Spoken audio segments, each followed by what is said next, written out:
Hello everyone, a very warm welcome to all my CA Intermediate and CAMA Intermediate students. So, CA Inter guys, a week to go for your exams to begin. And so, today what we are about to do is start a marathon revision session of the subject of direct tax. Your paper number 3 taxation, you have a good amount of holiday. So, this marathon video will help you in revising the subject of DT. I will try to make it very quick. I'll try to make it comprehensive, efficient. We will cover all the amendments, we will cover all the concepts, and the motive will be जितना जल्दी हो सके but जितना अच्छे तरीके से हो सके आपका DT का सब्जेक्ट रिवाइज करते हैं. So without any further ado, let's get into our revision. ये जो PDF आपके सामने है, इस PDF का Google Drive लिंक वीडियो के डिस्क्रिप्शन में होगा, so you can download it. Preferably print out लेके पढ़ना. The entire syllabus of direct tax 50 marks का आपका weightage है. I have tried to make it concise and try to put it in a small summary book, roughly around 240 pages or so. So subject revise करने में बहुत अच्छा हो जाएगा. It covers all the amendments. The entire book is in the form of charts and tables and theory, सब कुछ mixed up. So हो सके तो प्रिंट आउट ले लेना, रिविजन के लिए बहुत अच्छा होगा. चलो let's get in. Chapter number 1, basic concepts and rates of tax. Now the important thing to revise in this basic concepts and rate of tax is the tax rate. All of us know the very important 115 BAC amendment. So that's the thing that we will have to pay attention to properly. 115 BAC as a section should be studied after you study all your heads of income. Heads of income chapter 6 से deductions करने के बाद 115 BAC revise करना, so that you know what are the deductions and exemptions that are prohibited. Basic concepts, well, great, nothing great here. Basic concepts में the word used in Income Tax Act is person. It is person who is going to pay income tax. Person is earning income and person will be liable to pay tax. Person includes an individual like you and me, a Hindu undivided family, a company. When you say company, private company, public company, Indian company, foreign company, everybody gets covered. A partnership firm, including a limited liability partnership, which means whether your liability is limited or unlimited. If you are a partnership firm, you are called as a person. Association of persons, where there is no partnership involved but people are together for a common objective, then you call that entity as an AOP. Body of individuals coming together by way of operation of law, they are also called as persons. Local authority, artificial juridical person, all of them are called as persons. Income Tax Act mein the word used is person. This person is earning income in the previous year. From our exam perspective, previous year is going to be 23-24. Assessment year is the year in which you are supposed to pay tax, in which you are liable to pay tax. So it is assessment year 24-25, previous year 23-24. So आपका जो question आएगा, that question will tell you कि the income is being earned in previous year 23-24. Calculate the total income and tax payable for assessment year 24-25. Previous year की definition में one important thing to just remember, clubbing of income के chapter में ये चीज़ important बन जाती है. If in the current year you are starting a new business or you are having a new source of income, like a new job is coming up or a new income like FD interest, a new income is coming up or a new business is set up, then that previous year will start from the date on which you set up the business or the date on which the new source of income comes into existence. It will obviously end with 31st March, but the starting of the previous year may be somewhere in between. Generally, it's always going to be 1st of April. Generally, it's always going to be 1st of April. Sorry for that lag. But it can be somewhere in the middle of the year also. अगर आपने एक नया business शुरू किया या एक नया source of income start हुआ, तो it could be somewhere in between the year. Assessment year is always going to be a period of 12 months. You will pay tax on what amount? So you will pay tax on something called as total income. It's a legal term, total income. Total income calculate करने का तरीका, ये तुम्हारा total income calculate करने का method है. We all know that there are 5 heads of income. When you total up the 5 heads of income, what do you get? You get gross total income. 5 heads को total करके what you get is your gross total income. This is not the final income on which you pay tax. From the gross total income, you will subtract deductions under chapter 6A, that is ranging from section 80C to section 80U. अब ये जो answer आया, this is your total income. This total income is going to be multiplied by tax rates so that you can calculate your income tax liability, your income tax payable. Some small things to take care of. जब आप ये 5 heads of income total कर रहे हो, then all your incomes which are exempt from tax, all exempt incomes, they are covered under section 10. ये exempt incomes को नहीं लेना है. These incomes are exempt from tax, so they are to be excluded. Agriculture income you do not have to take into this working. Share of profit that you get from a partnership firm exempt from tax, इस working में नहीं लेना है. Section 10-15 में there are certain interest income that you get on some securities, वो exempt है, नहीं consider करना है. 1037 का capital gains है, इसमें include नहीं करना है. ये जो आपका पूरा working है, इसमें सिर्फ और सिर्फ taxable incomes ही consider होंगे. Point number 1 to remember, सिर्फ taxable incomes आएंगे. Point number 2, in the process of calculating your GTI, ये वाला figure, in the process of calculating GTI, you will also have to give effect to 2 chapters, clubbing of income plus set off and carry forward of losses. PGBP में loss है, house property में profit है, या capital gains में profit है, तो set off करो. Brought forward house property loss को current year house property income के साथ सेट ऑफ करो. If husband is earning some income but it is to be clubbed with the wife, और if minor is earning income and it is to be clubbed with the parent, तो वो clubbing का effect भी आपको देना है before you calculate your GTI, that is in the process of calculating gross total income. So 3 important points to remember. Gross total income में exempt incomes नहीं consider होगी. Clubbing of income effect has to be given, उसके बाद ही तुम्हारा GTI calculate होगा. And yes, losses current year का, past year का सेट ऑफ कैरी फॉरवर्ड करने के बाद जो अमाउंट आएगा that will be gross total income. उसमें से कुछ डिडक्शंस माइनस होंगे सेक्शन 80C to 80U, वो डिडक्शन लेस करने के बाद जो अमाउंट आएगा this will be called as your total income. आप अपना क्वेश्चन पेपर देखोगे ना, तो you will find your compulsory question number 1, computation of total income. वो टोटल इनकम कैलकुलेट करने का हो, टोटल इनकम कैलकुलेट करने का सम होगा. टोटल इनकम मतलब इस तरीके से कैलकुलेट होगा. Now getting into the tax rates, तो see the all important amendment that we have is section number 115 BAC, जो लास्ट ईयर तक ऑप्शनल था, has now become your default tax regime.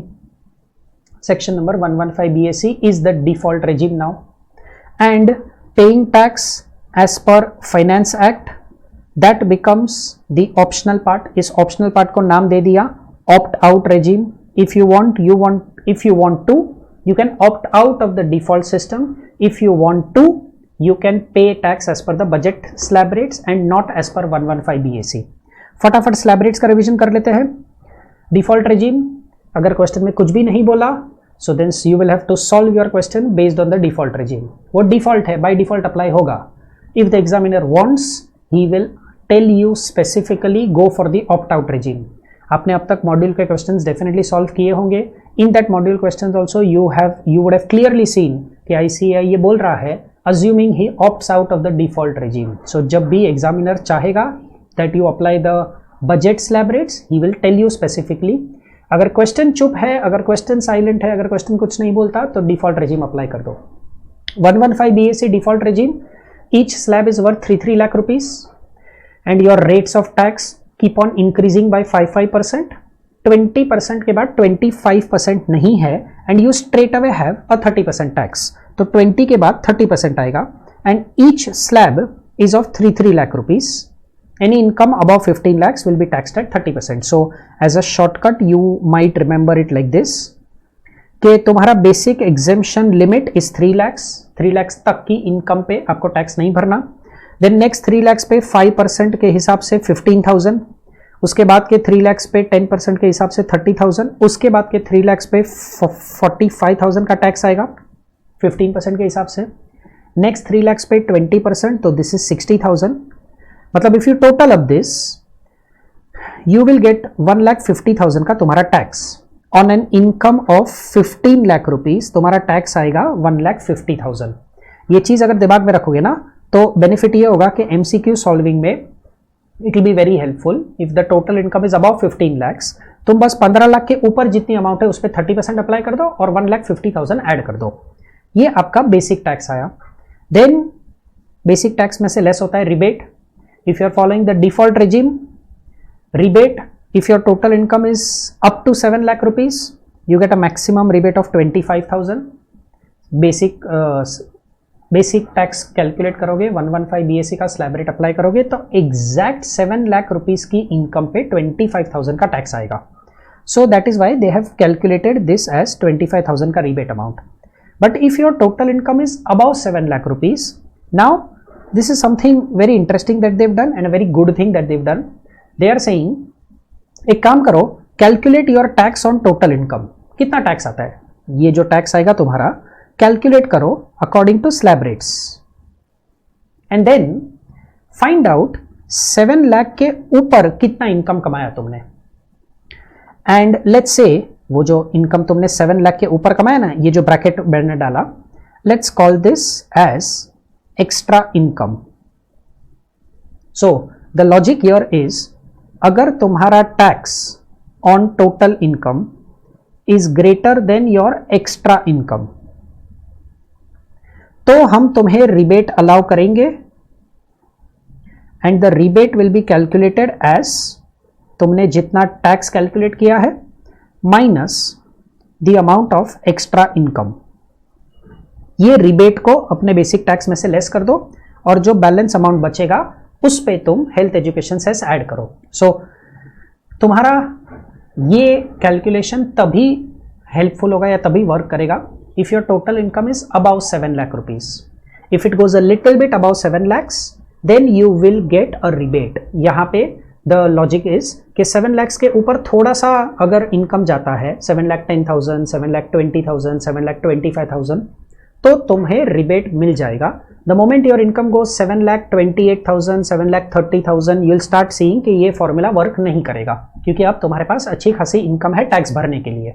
So up to 7 lakh rupees rebate of 25,000। 7 lakh के ऊपर अगर तुम्हारी income जाती है तो कैलकुलेट करो स्लैब रेट के हिसाब से कितना टैक्स आता है। कैलकुलेट करो 7 लाख के ऊपर कितनी इनकम है, एक्स्ट्रा इनकम कितनी है। अगर तुम्हारा इनकम टैक्स ये एक्स्ट्रा इनकम से ज्यादा है तो दोनों का डिफरेंस लेके रिबेट माइनस कर दो। सरचार्ज छोटा सा अमेंडमेंट है, no surcharge up to an income of 50 lakhs। If your income goes above 50 lakhs but up to 1 crore, 10% का सरचार्ज, पहले भी था 10% ही। If your income is about 50 lakhs but above 1 crore but up to 2 crores, 15%। About 2 crores but up to 5 crore, 25%. Now the amendment introduced is, if the total income goes above 5 crore, 37% का surcharge हुआ करता था जो इन लोगों ने reduce करके 25% कर दिया। सो अगर आप सरचार्ज का प्रोविजन याद करो, if the income is about 2 crores but up to 5 crores, previous page पे हमने लिखा था 25% of your basic tax. And if the income goes above 5 crores, it is 25%, which means the simple way to remember it is, the moment your income goes above 2 crores, your surcharge will be 25%, 37% का surcharge नहीं लगेगा अगर आप default tax regime में आते हो। Health education cess तो खैर सबके लिए 4% अप्लाई होता ही है। So the two important things, 115 BAC becomes the default regime, 3 lakh का स्लैब है एंड 5% से इंक्रीज होगा। Second important thing, rebate will be available up to a threshold income of 7 lakhs. In fact 7 lakh के ऊपर income गया तो भी rebate मिलेगा up to a certain limit. And हाँ, third thing, 37% का surcharge will no longer apply. Surcharge का maximum rate is 25%. ये हुआ आपका slab rate according to the default regime. If you decide to pay tax as per the opt-out regime, कोई change नहीं है as compared to the last year. Absolutely same slab rates. If you are a resident senior citizen मतलब somebody who is 60 years or more but less than 80 years of age, and ये as आपको check करनी है during the previous year, तो 0 to 3 lakh rupees no tax, 3 lakhs to 5 lakhs 5%, 5 lakhs to 10 lakhs 20%, about 10 lakhs 30%. If you are a resident super senior citizen, मतलब you are 80 years or above any time during the previous year, then 0 to 5 lakhs no tax, which means here your basic exemption limit becomes 5 lakhs. पहले basic exemption limit था 3 lakhs. 5 lakhs to 10 lakhs 20%, and any income about 10 lakh goes 30%. And if you don't fall in the first two categories, you fall in the third category, मतलब तुम non resident हो, resident नहीं हो, non resident हो, फिर तुम्हारा as कुछ भी होने दो, तुम बिलो 60 ईयर्स हो, then you will have a basic exemption limit of 2,50,000. 250 से 5 lakhs 5%, 5 से 10 lakhs 20%, anything about 10 lakhs 30%. So you have 3 slab rates to remember in case if you are wanting to pay tax as per the opt-out regime. 0 to 3 lakhs, 0 to 5 lakhs, 0 to 2,50,000. Rebate, reasonably simple here. Now the threshold is if your total income is up to 5 lakhs, maximum 12,500 का rebate मिलेगा. The moment your income goes above 5 lakhs, no rebate. ये छोटा सा disadvantage हो गया. Default regime में अगर आप याद करो, डिफॉल्ट रेजिम में you did get a rebate if your income exceeded the threshold of 7 lakhs a little bit. यहां पे तो if your total income goes above 5 lakhs, 5,02,000 हो गया, 5,04,000 हो गया, 5,10,000 हो गया, रिबेट नहीं मिलेगा, पूरा इनकम टैक्स भरना पड़ेगा. Surcharge same pattern, up to 50 lakhs no surcharge. 50 to 1 crore 10%, 1 crore to 2 crore 15%, 2 crore to 5 crore 25%, and 5 crore के ऊपर 37%. यहाँ पे 37% का सरचार्ज लगेगा. So you can clearly see default regime को पॉपुलराइज करने के लिए एडवांटेजेस दिए हैं. रिबेट भी दे दिया 7 लाख के ऊपर, थोड़ा सा 37% का सरचार्ज भी हटा दिया. हेल्थ एजुकेशन सेस तो दोनों सिचुएशन में 4% ही रहेगा. Then HUF, AOP, BOI, artificial juridical person, उनके लिए भी वर्किंग एकदम इंडिविजुअल के जैसा ही है. So as far as default regime is concerned, 115 BAC के same slab rates HUF, AOP, BOI, artificial juridical person को भी अप्लाई होंगे. In fact the amendment year is कि up to the last year 115 BAC was only applicable to individuals and HUF. Now they have also made 115 BAC the default regime for AOP, BOI and artificial juridical person also. Slab rates as far as the opt-out regime is concerned, तो HUF हो, AOP हो, तो senior citizen, super senior citizen का तो सवाल नहीं आता. तो जो 2,50,000 वाला अपना स्लैब रेट है, वो ही स्लैब रेट अप्लाई होगा. बेसिक एग्जेम्पशन लिमिट 2,50,000, 250 से 5 lakhs 5%, 5 से 10 20%, and about 10 lakhs 30%. Surcharge provisions same as individual, तो अमेंडमेंट भी सेम है.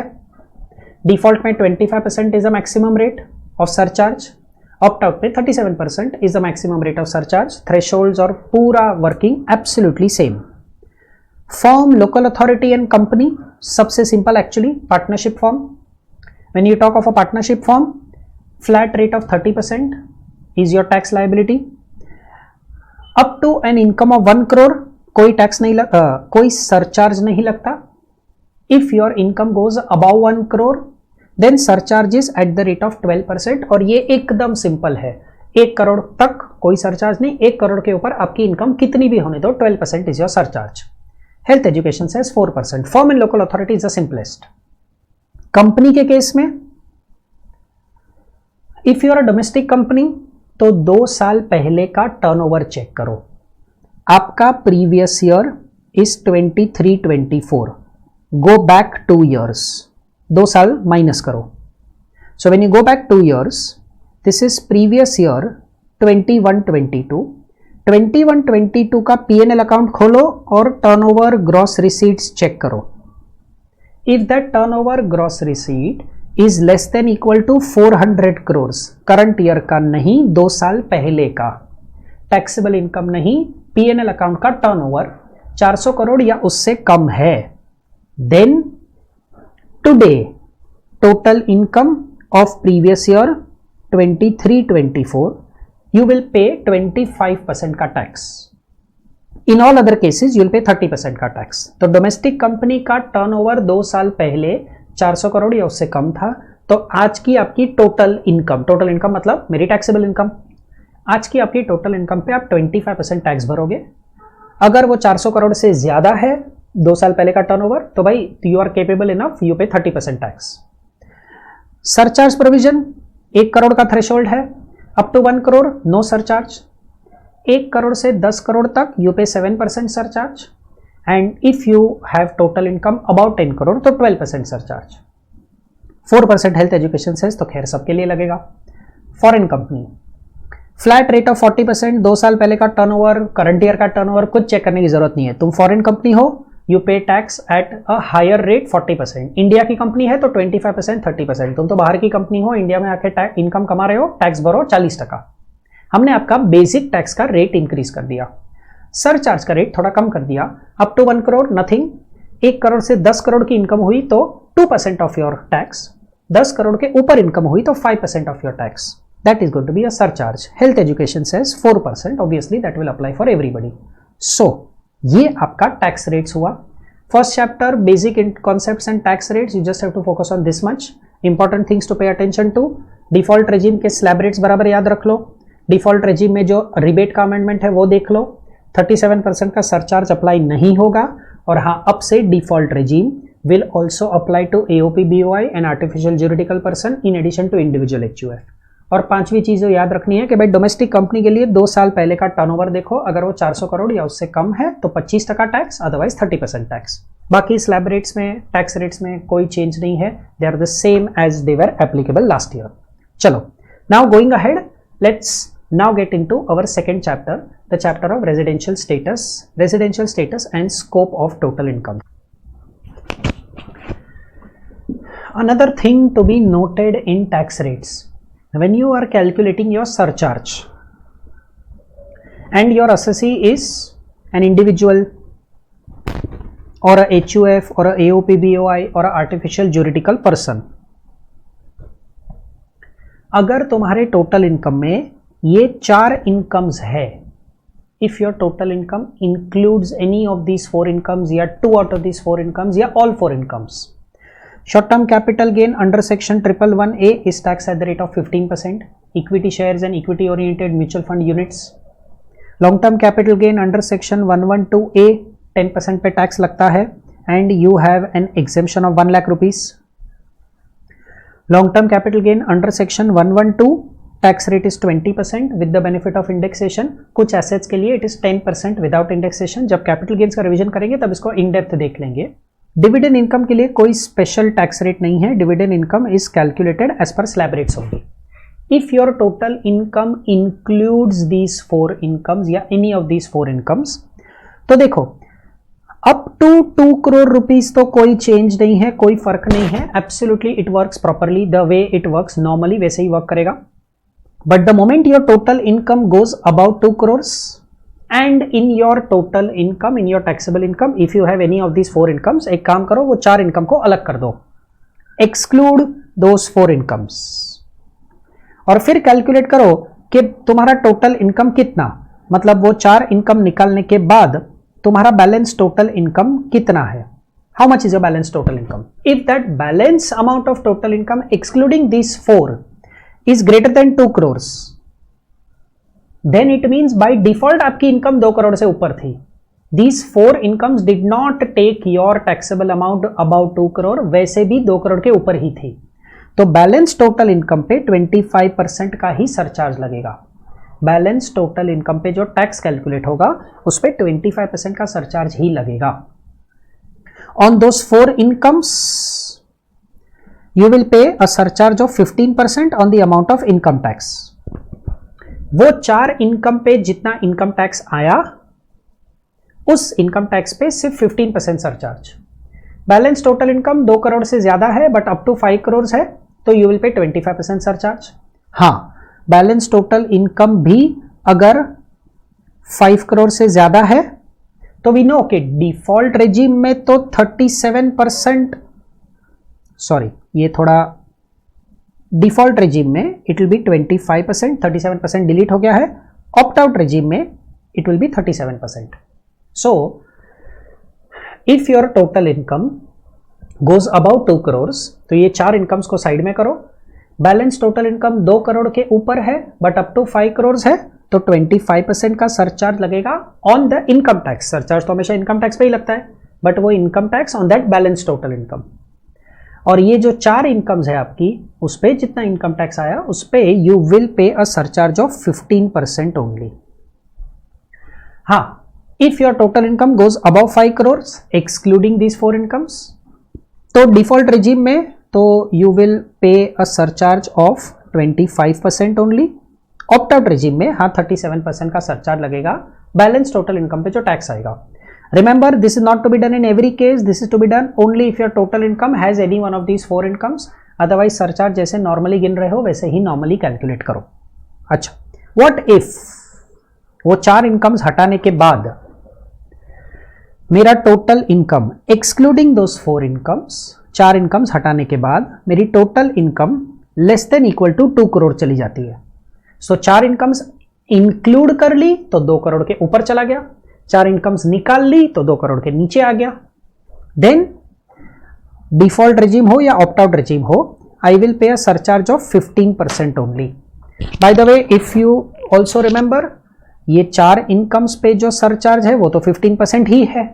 सो दैट मीन्स अगर आपकी टोटल इनकम 2 करोड़ से ज्यादा है, बट वो 4 इनकम्स एक्सक्लूड करने के बाद की बैलेंस इनकम 2 करोड़ या उससे कम है, तो now your surcharge percentage is going to be 15% everywhere. Your surcharge percentage is going to be 15%। 4 incomes पे जो टैक्स आएगा उस पे तो 15% ही भरना है, और ये जो बैलेंस टोटल इनकम है जो 2 करोड़ के अंदर आ जाती है उस पे भी 15% सरचार्ज आएगा। ठीक है, सरचार्ज से रिलेटेड ये एक्स्ट्रा पॉइंट है, that will only come into picture if you have any one of these 4 incomes. Tax rates में एक लास्ट चीज, हाँ ये भी चीज पढ़ लो, डिविडेंड इनकम पे टैक्स कैसे गिनोगे?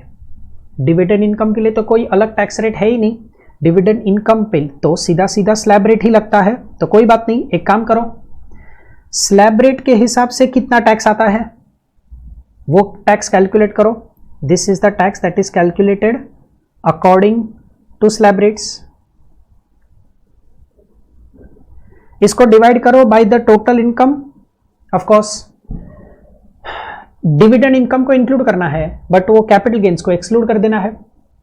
तो बेसिकली स्लैब रेट वाला tax divided by slab rate वाली income multiplied by the amount of dividend income. तुम एक एवरेज बेसिस पे डिविडेंड इनकम पे कितना टैक्स आएगा वो टैक्स गिन लो, और वो टैक्स पे सरचार्ज लगेगा at the rate of 15%। Slab rate वाला टैक्स कितना आया डिवाइडेड बाय स्लैब रेट वाली इनकम कौन सी है। स्लैब रेट वाली इनकम में ऑब्वियसली डिविडेंड इनकम इंक्लूड होगी, बट वो 111 वाला शॉर्ट टर्म कैपिटल गेन और लॉन्ग टर्म के दोनों कैपिटल गेन्स तुम्हें निकाल देने हैं in your denominator. Last concept in the tax rate discussion, marginal relief. Again marginal relief as a concept is connected to your topic of surcharge. What exactly is this? कभी कभी तुम्हारी total income surcharge के threshold को exceed कर देती है, surcharge के threshold को एक्सीड कर देती है। Your total income exceeds the threshold of surcharge, but जरा सा, मार्जिनली, लिटिल बिट, जिसकी वजह से सरचार्ज ट्रिगर हो जाता है और तुम्हारा टैक्स आउटफ्लो बहुत बढ़ जाता है। For an individual surcharge is applicable if the total income goes above 50 lakhs। तो 50 लाख 10,000 हो गया, 50 लाख 35,000 हो गया, 51 lakhs हो गया। जरा सा हल्का सा थ्रेशोल्ड एक्सीड हो गया तो बेसिक टैक्स तो भरना ही है, बट सरचार्ज भी भरना पड़ेगा। अब इसकी वजह से टैक्स बढ़ जाएगा।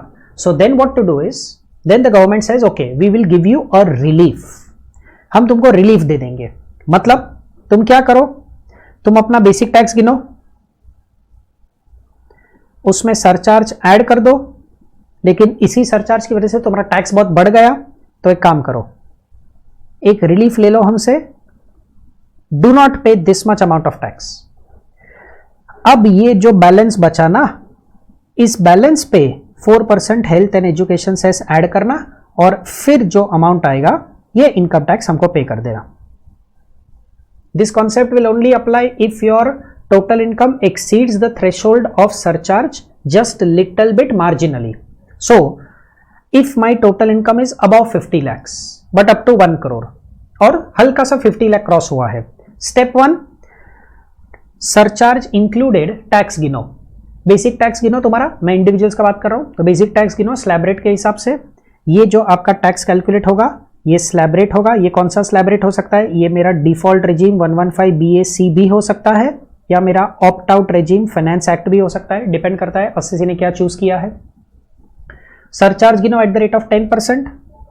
फिर एक काम करो, एग्जैक्ट 50 लाख की इनकम पे टैक्स गिनो। ऑब्वियसली 50 लाख की इनकम पे सरचार्ज नहीं होगा, तो सिर्फ और सिर्फ आप टैक्स गिनोगे according to slab rates. Now ये जो ए और बी जो आया उसका डिफरेंस ले लो, ए और बी।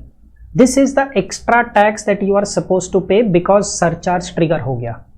अब इसको कंपेयर करो तुम्हारी एक्स्ट्रा इनकम के साथ। एक्स्ट्रा इनकम मतलब वो 50 लाख के ऊपर कितनी इनकम कमाई जिसकी वजह से सरचार्ज आ गया। 50 लाख 10,000, 50 लाख 35,000, जो ऊपर का 10,000 ऊपर का 35,000 है, that is your D amount.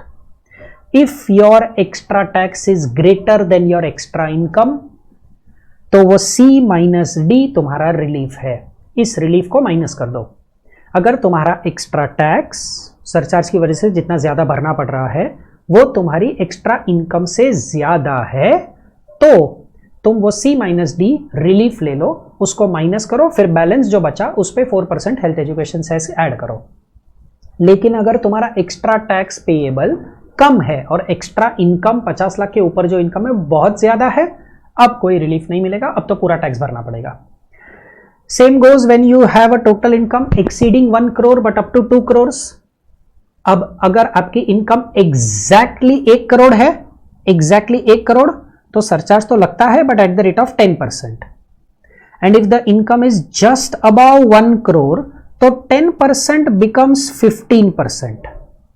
That means यहां पे तुम्हारा टैक्स बढ़ा जरूर, but reason of increase in the tax is because surcharge का रेट बढ़ गया। पहले 10% था और अब वो 15% हो गया। क्यों? क्योंकि मे बी मेरी इनकम 1 करोड़ 1 लाख है, तो वो एडिशनल 1 लाख की वजह से 10% का सरचार्ज 15% सरचार्ज हो गया। बस तो सेम प्रोसीजर फॉलो करो। इंक्लूडिंग 15% कितना टैक्स आता है वो गिन लो। एग्जैक्ट 1 करोड़ पे कितना टैक्स आता है, अब सरचार्ज ऐड होगा एट द रेट ऑफ 10%, वो टैक्स गिन लो। दोनों टैक्सेस के बीच का डिफरेंस ढूंढ लो, फिर ढूंढो कि 1 करोड़ के ऊपर कितनी इनकम आती है। Find out how much is the extra tax that you are suppose to pay as compare to the extra income above 1 crore. Extra tax extra income से ज्यादा है, तो दोनों का difference is my marginal relief. Same thing will go 2 crore to 5 crore. 15% will become 25%। अगर 5 crore cross हुआ तो 25% will become 37%। तो वर्किंग सिमिलर पैटर्न पे चलेगा। In case of a partnership form बहुत सिंपल हो जाएगा, सिर्फ एक ही सरचार्ज का थ्रेशोल्ड है 1 करोड़, तो 1 करोड़ के जस्ट ऊपर गया तो 12% सरचार्ज ट्रिगर हो गया। कंपनीज के लिए भी 2 टाइप के वर्किंग होंगे। डोमेस्टिक कंपनी के लिए the surcharge rates are 7% and 12%। तो जरा सा 1 करोड़ के ऊपर गया या जरा सा 10 करोड़ के ऊपर गया तो 7% लग गया, 7 का 12% हो गया।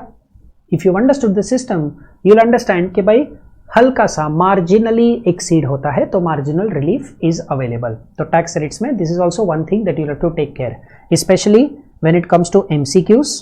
You might get an MCQ where the individual earns an income of 1 crore 1 lakh, and the moment you see 1 crore 1 lakh तुम्हारा दिमाग बोलेगा अच्छा इतना सरचार्ज है, मार्जिनल रिलीफ क्लिक नहीं होगा।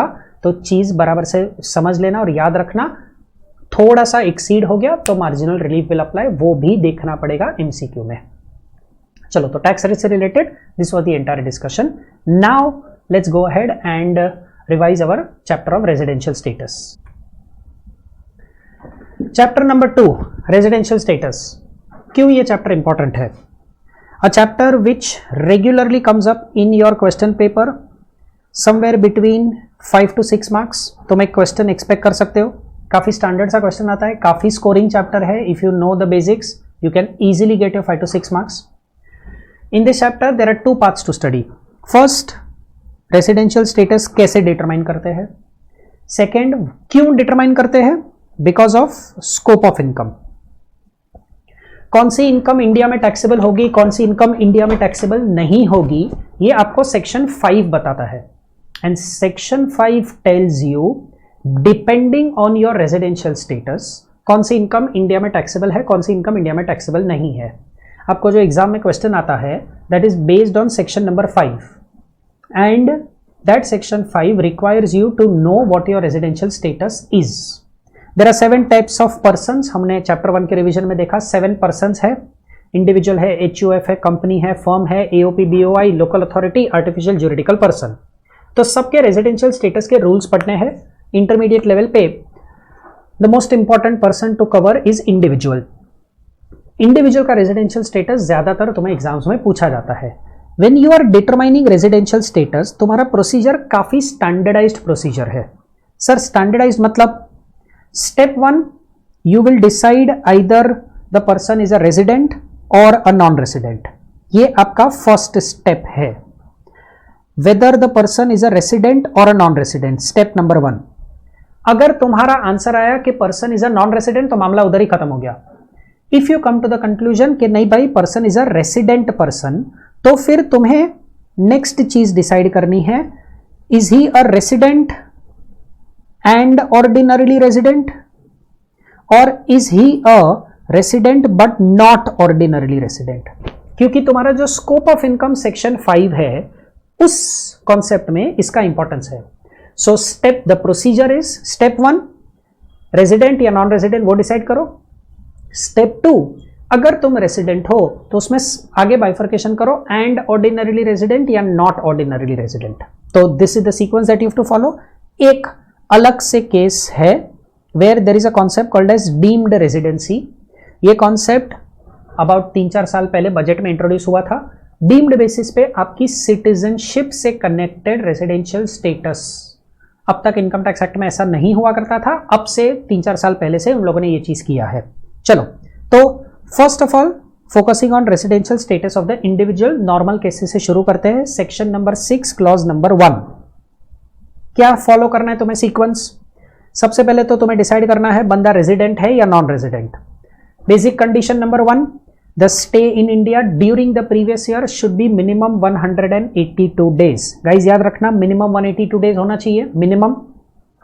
स्टे कंटिन्यूस होना जरूरी नहीं है, वो आता है इंडिया में, इंडिया से जाता है या कंटिन्यूसली रहता है, डज नॉट मैटर।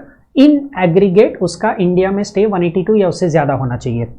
हम लोग प्रीवियस ईयर का बात कर रहे हैं, that means I am talking about previous year 23-24। For previous year 23-24 अगर वो 182 डेज या उससे ज्यादा इंडिया में रहता है वो इंडिया का रेसिडेंट हो गया। लेकिन अगर वो ये कंडीशन सेटिस्फाई नहीं करता है तो बेसिक कंडीशन 2 पे आ जाओ। Basic condition 2 is telling you कि in your previous year 23-24 he should stay in India for a minimum 60 days, 60 और more, and his aggregate total stay for 4 years preceding the previous year. अब आपका previous year है 23-24, तो reverse चलो 4 साल, which means 1920 से लेके 22-23, ये 4 साल में आपका इंडिया में एग्रीगेट स्टे शुड बी 365 या उससे ज्यादा। बीच में एंड वर्ड डाल के रखा है, विच मीन्स 23-24 में 60 डेज या उससे ज्यादा और पिछले 4 सालों में 365 डेज या उससे ज्यादा। अब अगर ये सब कुछ सेटिस्फाई हो, अगर ये दोनों कंडीशन सेटिस्फाई हुई, then you are treated as a resident. अगर ये वाली कंडीशन भी आपसे सेटिस्फाई नहीं होती, then you are a non resident. To become a resident you have to satisfy either basic condition number 1 और basic condition number 2। Basic condition 1 भी satisfy नहीं हुई, बेसिक कंडीशन 2 भी सेटिस्फाई नहीं हुई, तो आप नॉन रेसिडेंट बन गए। आप नॉन रेसिडेंट बन गए तो आपका रेसिडेंशियल स्टेटस डिसाइड हो गया, खत्म। यू डोंट हैव टू आगे डू एनीथिंग, सीधा सीधा नॉन रेसिडेंट डिसाइड हो गए। सेक्शन नंबर 5 देखो, स्कोप ऑफ टोटल इनकम, और फाइंड आउट कर लो कौन सी इनकम टैक्सेबल है, कौन सी इनकम टैक्सेबल नहीं है। If you are a resident person तो फिर आगे चल के देखना पड़ेगा कि भाई ये कौन सा रेसिडेंट है, रेसिडेंट एंड ऑर्डिनरीली रेसिडेंट है या resident but not ordinarily resident है। ये वर्किंग आपको आगे देखना पड़ेगा। उसके लिए you have additional conditions। what are your additional conditions? additional condition number 1, the individual should be a resident in minimum 2 years out of the past 10 years preceding the previous year.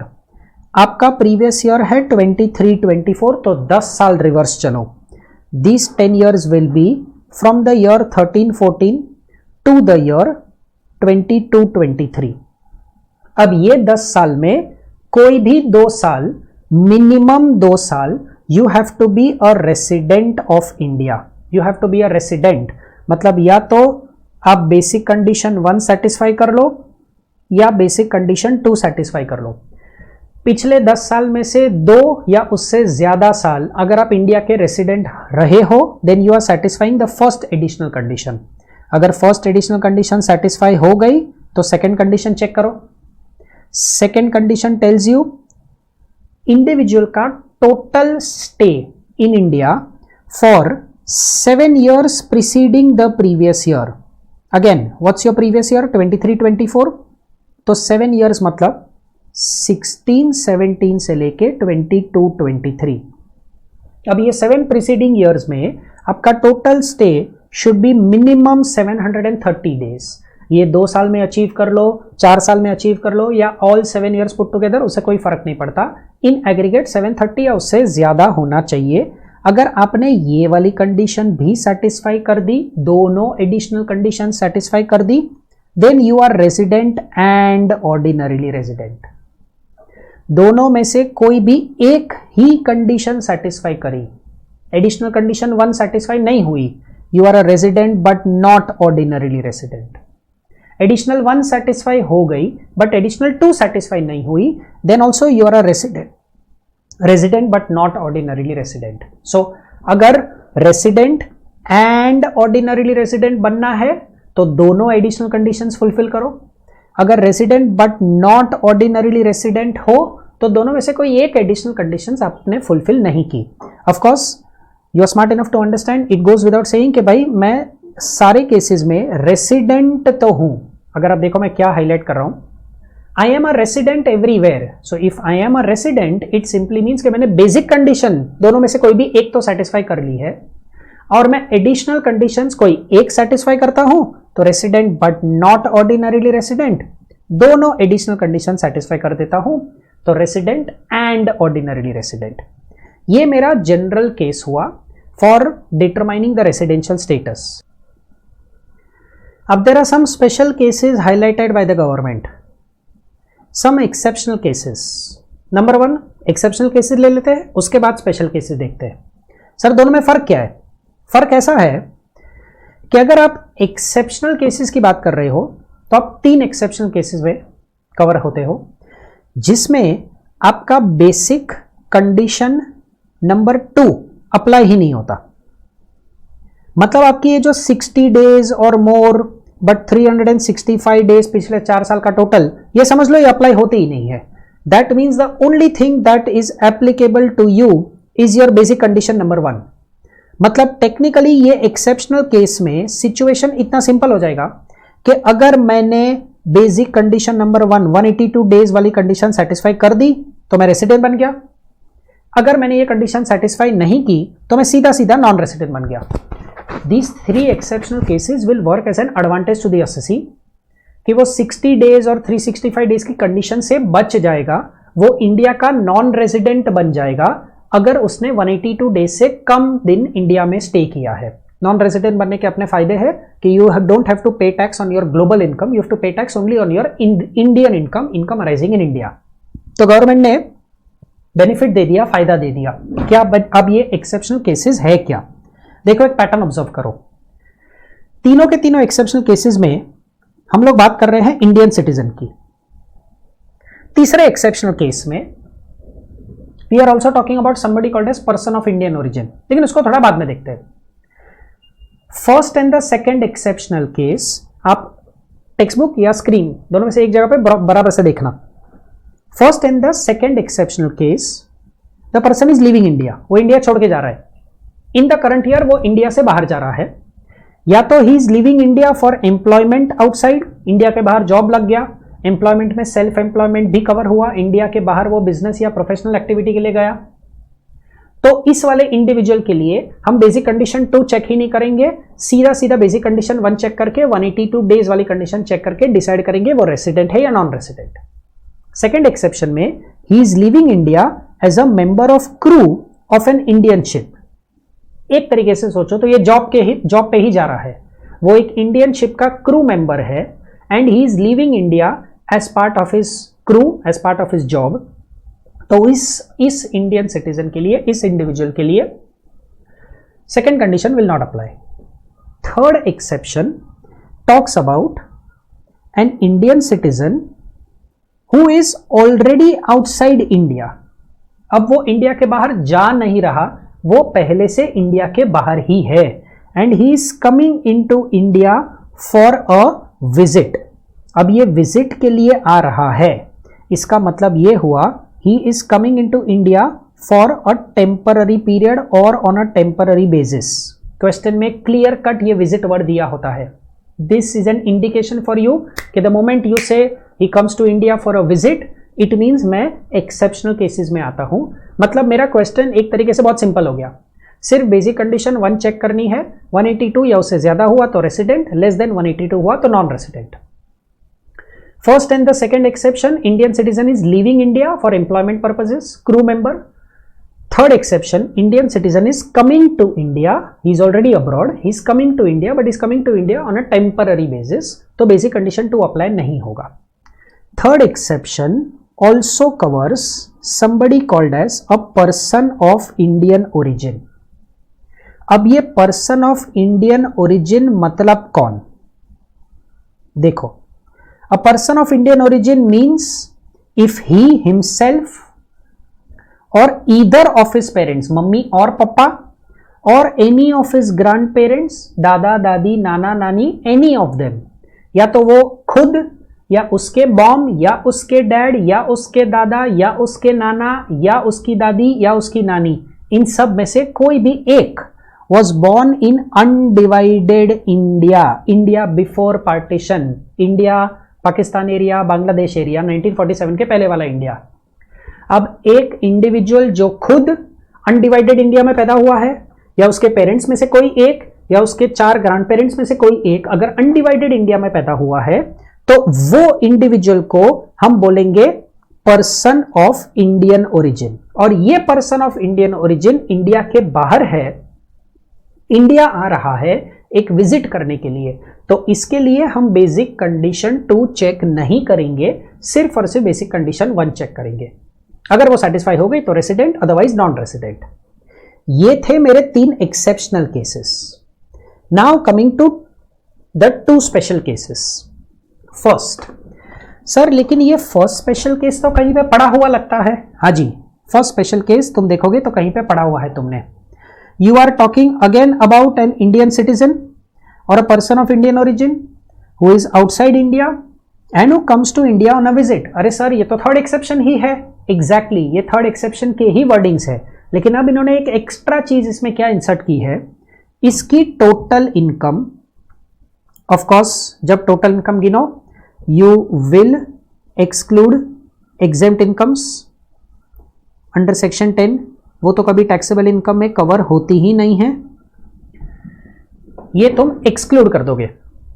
इसकी total income other then the income from foreign sources, foreign source में से आने वाली income को side में रखो, exempt income को मत कैलकुलेट करो और कैलकुलेट करो उसकी टोटल इनकम क्या है। इन सिंपल वर्ड्स अगर तुम सोचो इंडिया में आने वाली इनकम, फॉरेन सोर्स में आने वाली इनकम उसको भूल जाओ, इंडिया में आने वाली इनकम को कंसिडर करो। अगर वो अमाउंट 15 लाख रुपए से ज्यादा है तो आप स्पेशल केस में कवर होते हो। एक सेकेंड, अगर मैं एक इंडियन सिटीजन हूं, पर्सन ऑफ इंडियन ओरिजिन हूं, I am already abroad, I am coming to India for a visit और मेरी इंडियन सोर्सेज में से आने वाली इनकम 15 लाख रुपीज से ज्यादा है, मैं ये वर्ड भी लिख लेता हूं, income arising from Indian sources 15 lakh रुपए से ज्यादा है, तो मैं स्पेशल केस में आता हूं। सर ये वर्डिंग्स तो हमने एक्सेप्शन में भी देखे थे। Yes, so now the correlation is third point of exception will apply if your Indian sources वाली इनकम, इंडियन सोर्सेज में से आने वाली income is less then or equal to 15 lakh rupees, तो आप एक्सेप्शनल सिचुएशन में आ जाओगे। आप कौन हो? स्पेसिफिकली टारगेटिंग, आप एक इंडियन सिटीजन हो और you are a person of Indian origin. Where are you? You are abroad. Why are you coming in to India? For a visit. अब चेक कर, अगर तेरी इंडियन इनकम 15 लाख रुपए से ज्यादा है तो तू स्पेशल केस में आया, 15 लाख या उससे कम है तो एक्सेप्शनल केस में आया। सर ये वर्ड्स का फर्क है सिर्फ, एक्सेप्शनल स्पेशल नहीं। एक्सेप्शनल केस में हमने क्या पढ़ा? If you fall in the exceptional case, basic condition 2 apply नहीं होगा, सिर्फ बेसिक कंडीशन 1 चेक करो। वो सेटिस्फाई हो गया तो रेसिडेंट, वो सेटिस्फाई नहीं हुआ तो नॉन रेसिडेंट। ये एक्सेप्शनल केस हुआ। टोटल इंडियन इनकम 15 लाख रुपए या उससे कम है। अब स्पेशल केस का बात करते हैं। You are having Indian sources का income above 15 lakhs, Indian citizen हो, पर्सन ऑफ इंडियन ओरिजिन हो, इंडिया के बाहर हो, comes to India for a visit और इंडियन सोर्सेज में से इनकम 15 लाख रुपए से ज्यादा कमाते हो। अब बेसिक कंडीशन 1 जैसी है वैसी ही रहेगी, कोई छेड़छाड़ नहीं होती है बेसिक कंडीशन 1 में। Basic condition 1 remains the way it is. लेकिन अगर आपने बेसिक कंडीशन 1 सेटिस्फाई कर दी ना, तो सीधा सीधा you are resident and ordinarily resident, straight away you are resident and ordinarily resident. तो मैं एक चीज क्लिक हुई क्या? स्ट्रेट अवे रेजिडेंशियल स्टेटस ही डिसाइड हो गया। मतलब जो एडिशनल कंडीशन 1, एडिशनल कंडीशन 2 पड़ी थी, वो इस केस में अप्लाई नहीं होगी। पिछले 10 साल चेक करना, पिछले 7 ईयर्स चेक करना, वो यहां पे चेक करने की कोई जरूरत नहीं है। You are straight away resident and ordinarily resident अगर आपने बेसिक कंडीशन 1 सेटिस्फाई कर ली। लेकिन अगर बेसिक कंडीशन 1 सेटिस्फाई नहीं हुई, if you are staying in India for less than 182 days, तो इस बार बेसिक कंडीशन 2 चेक करो, बट विथ अ मॉडिफिकेशन कि जो greater than or equal to 60 days था वो अब 60 डेज नहीं 120 डेज है। So you stay in India in the previous year 23-24 for minimum 120 days और पिछले 4 साल का आपका टोटल, मतलब 1920 से लेके 22-23 पिछले 4 साल का टोटल, वो तो वैसा ही 365 या उससे ज्यादा होना चाहिए। तो मॉडिफिकेशन क्या आया? 60 की जगह पे 120 हो गया। Then your status becomes a resident but not ordinarily resident. इसका मतलब ये होता है, again the same thing that I will write down is कि आपको इस सिचुएशन में भी एडिशनल कंडीशंस चेक करने की जरूरत नहीं है, सीधा सीधा रेजिडेंशियल स्टेटस ही डिसाइड हो गया। और अगर आप ये दोनों कंडीशन सेटिस्फाई नहीं करते, बेसिक कंडीशन 1 भी सेटिस्फाई नहीं करते, 182 डेज से कम हो, मॉडिफाइड बेसिक कंडीशन 2 भी सेटिस्फाई नहीं करते, 120 दिन से कम हो, या पिछले 4 साल का टोटल 365 दिन से कम है, तो भाई साहब अब आप नॉन रेसिडेंट हो गए। सो स्पेशल केस 1 और एक्सेप्शनल केस में फर्क क्या है? स्पेशल केस 1 और एक्सेप्शनल केस में फर्क क्या है? सबसे पहले तो इनकम के बेस पे फर्क आ जाएगा। इंडियन इनकम 15 लाख से ऊपर, special case number 1। Indian income 15 lakh या उससे कम, एक्सेप्शनल केस। ये पहला फर्क। और दूसरा फर्क, एक्सेप्शनल केस में तो बेसिक कंडीशन 2 चेक ही नहीं होती, बेसिक कंडीशन 1 ही चेक होती है। स्पेशल केस में बेसिक कंडीशन 1 तो चेक होती ही है, बेसिक कंडीशन 2 भी चेक होती है विथ अ मॉडिफिकेशन। तीसरा डिफरेंस, एक्सेप्शनल केस सिर्फ बेसिक कंडीशन को एक्सेप्शन में डालता है, एडिशनल कंडीशंस तो अभी भी चेक करनी पड़ेगी।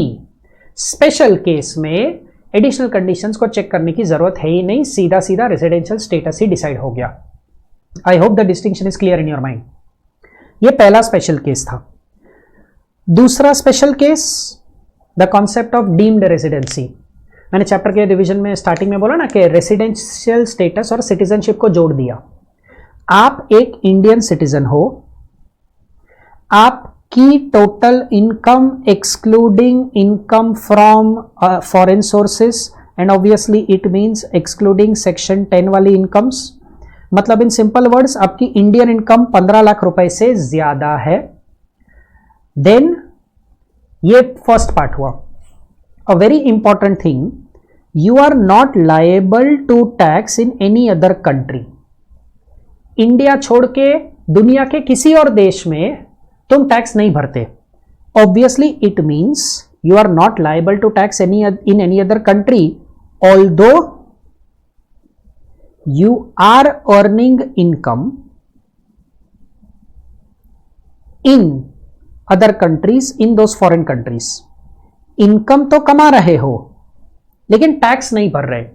या तो तुम्हारा रेजिडेंशियल स्टेटस वैसा है इसलिए टैक्स नहीं भर रहे हो, या तो उस देश का कानून ही ऐसा है जिसकी वजह से तुम टैक्स नहीं भर रहे हो। जैसे दुबई में इंडिविजुअल्स पे टैक्स है ही नहीं, तो you are not paying tax in the foreign country although you are earning income in that foreign country. और इंडिया में 15 लाख रुपए से ज्यादा कमा रहे हो तो you are an Indian citizen, Indian income 15 lakh से ज्यादा है और बाहर के देशों में इनकम कमाने के बावजूद you are not paying tax as per the law of those countries, then because you are a citizen of India, you are deemed to be a resident but not ordinarily resident. Again, it means in this situation also additional conditions, पिछला 10 साल, पिछला 7 साल, वो सब कुछ check करने की जरूरत नहीं है। डीम्ड बेसिस पे you are a resident but not ordinarily resident, खत्म हो गई बात। So residential status of an individual approach करने का तरीका, जनरल केसेस देखो, जनरल केसेस में बेसिक कंडीशंस दोनों चेक करनी है, एडिशनल कंडीशंस दोनों चेक करनी है। चेक तो दोनों करनी है, चेकिंग पूछ रहा हूं, सेटिस्फाई करने का बात नहीं कर रहा हूं, चेक करने को पूछ रहा हूं। जनरल केस में दोनों बेसिक कंडीशंस चेक करो, दोनों एडिशनल कंडीशंस चेक करो। 3 एक्सेप्शनल केसेस है, उसमें सिर्फ बेसिक कंडीशन 1 चेक करो, एडिशनल कंडीशंस 2 जरूरत पड़ी तो दोनों चेक करो। Special case 1, special case 2, additional conditions check ही नहीं करनी है। स्पेशल केस 1 में बेसिक कंडीशन 1 चेक करो, मॉडिफाइड बेसिक कंडीशन 2 चेक करो। और भाई साहब स्पेशल केस 2 में तो बेसिक कंडीशन को भी साइड में रखो, एडिशनल कंडीशन को भी साइड में रखो, डीम्ड बेसिस, अज्यूम्ड बेसिस पे you are a resident but not ordinarily resident. बहुत टाइम से ये इंडियन इनकम, फॉरेन इनकम वो सब देख रहे थे, तो एक बार उसका भी डेफिनेशन रीड कर लेते हैं। I am talking about this aspect, ये पढ़ने की बात कर रहा हूं मैं। Income from foreign sources means जिसको हमको नहीं लेना है ना, इस इनकम को नहीं लेना है, other than income from foreign source. तो फॉरेन सोर्स में कौन सी इनकम आएगी? Income which accrues or arises outside India, उसको नहीं लेना है। Except income derived from a business controlled in or a profession set up in India. Sir ये क्या लिखा? इसका मतलब ये होता है income derived from a business controlled in or a profession set up in India, this income is treated as Indian income and इसका मतलब therefore it is to be included in that total income। और फिर उसको 15 लाख के हिसाब से check करना है। इंडिया के बाहर इनकम अक्रू हुई तो फॉरेन सोर्स वाली इनकम हो गई, इंडिया के बाहर इनकम अक्रू हुई तो वो फॉरेन सोर्स वाली इनकम हो गई। इंडिया के बाहर इनकम अक्रू हुई लेकिन बिजनेस का कंट्रोल इंडिया में है, प्रोफेशन का सेटअप इंडिया में है, तो वो फॉरेन सोर्स वाली नहीं, वो इंडियन सोर्स वाली इनकम हुई। वो एक इनकम छोड़ दो, उसको इंडियन सोर्स मान लो। बाकी any income, salary, house property, capital gains, PGBP, other sources, any income arising outside India is income from foreign source. कभी कभी ये एक नोटिफिकेशन है, इसके बेस पे सवाल पूछते हैं कि अगर एक crew member of a ship, second exception, if a crew member of a ship enters the ship and leaves the ship, उसको एक सर्टिफिकेट मिलता है called as continuous discharge certificate. जो उस शिप का कैप्टन होता है वो ये सर्टिफिकेट इश्यू करता है। इस सर्टिफिकेट में 2 डेट्स लिखी होती है, the date when he joined the ship, the date when he exited the ship. In 2 dates के बीच में जो पीरियड है इसको माना जाएगा स्टे आउटसाइड इंडिया। ये 2 डेट्स अगर आपको दी गई है तो you have to consider the period between these 2 dates as stay abroad, stay outside India. बाकी का period he was staying in India, वो बाकी का पीरियड कैलकुलेट करो कि he was staying in India for how many days and then compare it with 182 days, 60 days, जैसा आपका condition है।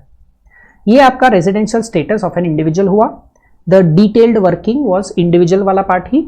Residential status of other persons एकदम फटाफट हो जाएगा। HUF, partnership form, AOP, control management पूरा इंडिया में है तो आप रेसिडेंट हो। थोड़ा सा इंडिया में है, थोड़ा सा इंडिया के बाहर है, तो भी आप रेसिडेंट हो. इट डज नॉट से majorly, it says partly. 100% control management India के बाहर है तो आप नॉन रेसिडेंट हुए.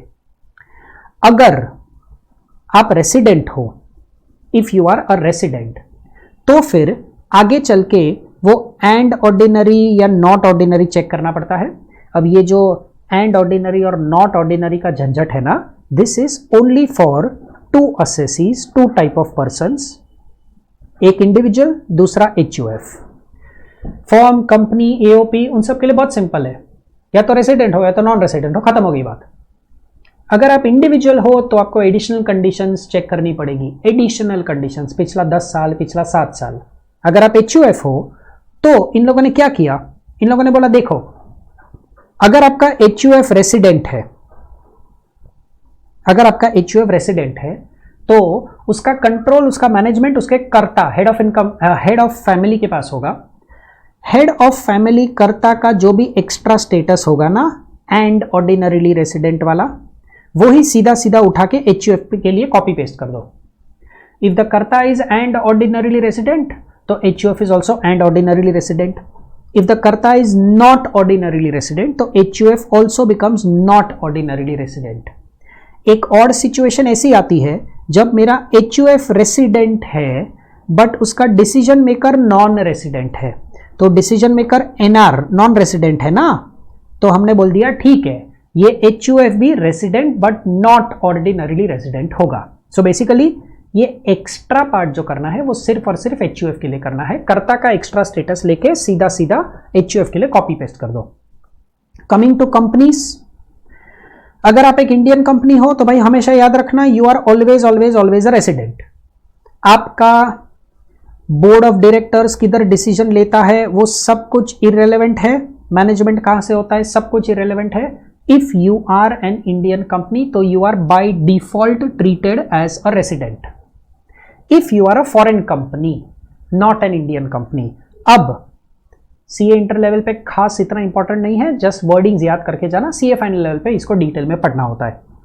If your place of effective management is in India, तुम्हारे मेजॉरिटी बोर्ड मीटिंग्स इंडिया में होते हैं तो तुम हो एक foreign company, but majority board meetings अगर इंडिया में होते हैं तो तुम इंडिया के रेसिडेंट हो. Otherwise you will be treated as a non resident. Otherwise मतलब place of effective management is outside India.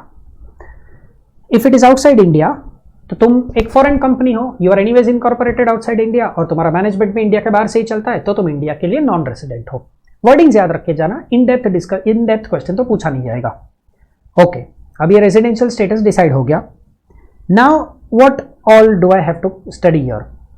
Some very simple things. Section number 7, section number 8 and section number 9. Section 7 in depth आप salaries के chapter में पढ़ोगे. Section 7 talks about incomes that are deemed to be received. अब deemed to be received मतलब it is assumed के तुमने ये income receive कर ली है, तो ऑब्वियसली इट मीन्स तुम्हारे लिए टैक्सेबल हो जाएगी. एम्प्लॉयर अगर रिकॉग्नाइज प्रोविडेंट फंड में कंट्रीब्यूशन करता है तो वो एम्प्लॉई की इनकम है. ये पूरा सेक्शन नंबर 7 एम्प्लॉई के लिए बना है. एम्प्लॉयर अगर रिकॉग्नाइज प्रोविडेंट फंड में कंट्रीब्यूट करता है तो तुम्हारे लिए it is deemed that you have received the income. Recognise provident fund में हर साल जो इंटरेस्ट अक्रू होता है वो तुम्हारे पॉकेट में नहीं आता, तुम्हारे RPF के अकाउंट में जमा हो जाता है, but it is deemed that you have received it. और अगर अप्रूव्ड पेंशन स्कीम में एम्प्लॉयर कंट्रीब्यूट करता है तो वो भी डीम्ड टू बी रिसीव्ड है. The only thing that I will clarify here is in सब के detailed formula we will study when we do the chapter of salaries. As of now, what we are trying to pay attention is ये incomes employee के हाथ में actually नहीं आती. They are deemed that you have received it क्योंकि तुम्हारे account में ही deposit हो जाती है. मतलब obviously it means it is taxable for you. अब टैक्सेबल है तो सैलरी के हेड में टैक्सेबल है, वहां जाके सैलरी के हेड में जाके उसका टैक्सेबिलिटी देखेंगे. Section number 8 dividend income. ये भी वैसे देखा जाए तो this income is taxable as income from other sources.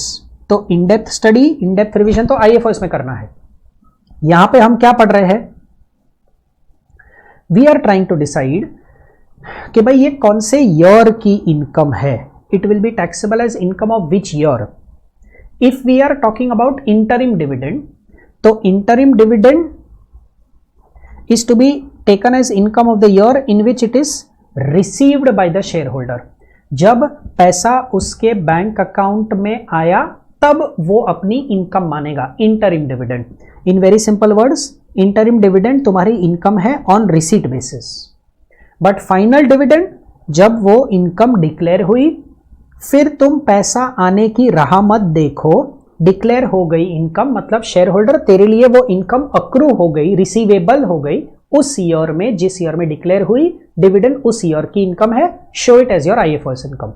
Section 8 tells you कौन से ईयर में टैक्स भरना है.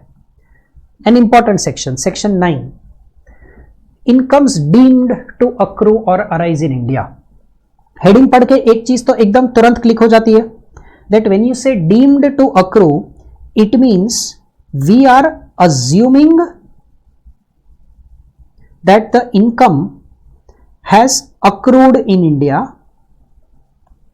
and that means these incomes by default will be taxable, and it will be taxable for all my 3 residential statuses, resident and ordinarily resident, not ordinarily resident या non resident, ये सब के लिए taxable होगा. क्योंकि आप इस सेक्शन में अज्यूम कर रहे हो कि भाई ये इनकम तो इंडिया में ही अक्रू हो रही है, ऐसा हमने अजम्पशन कर दिया है. अब इंडिया में ही अक्रू हो रही है, इंडिया में ही अराइज हो रही है, तो टैक्स होना ही है.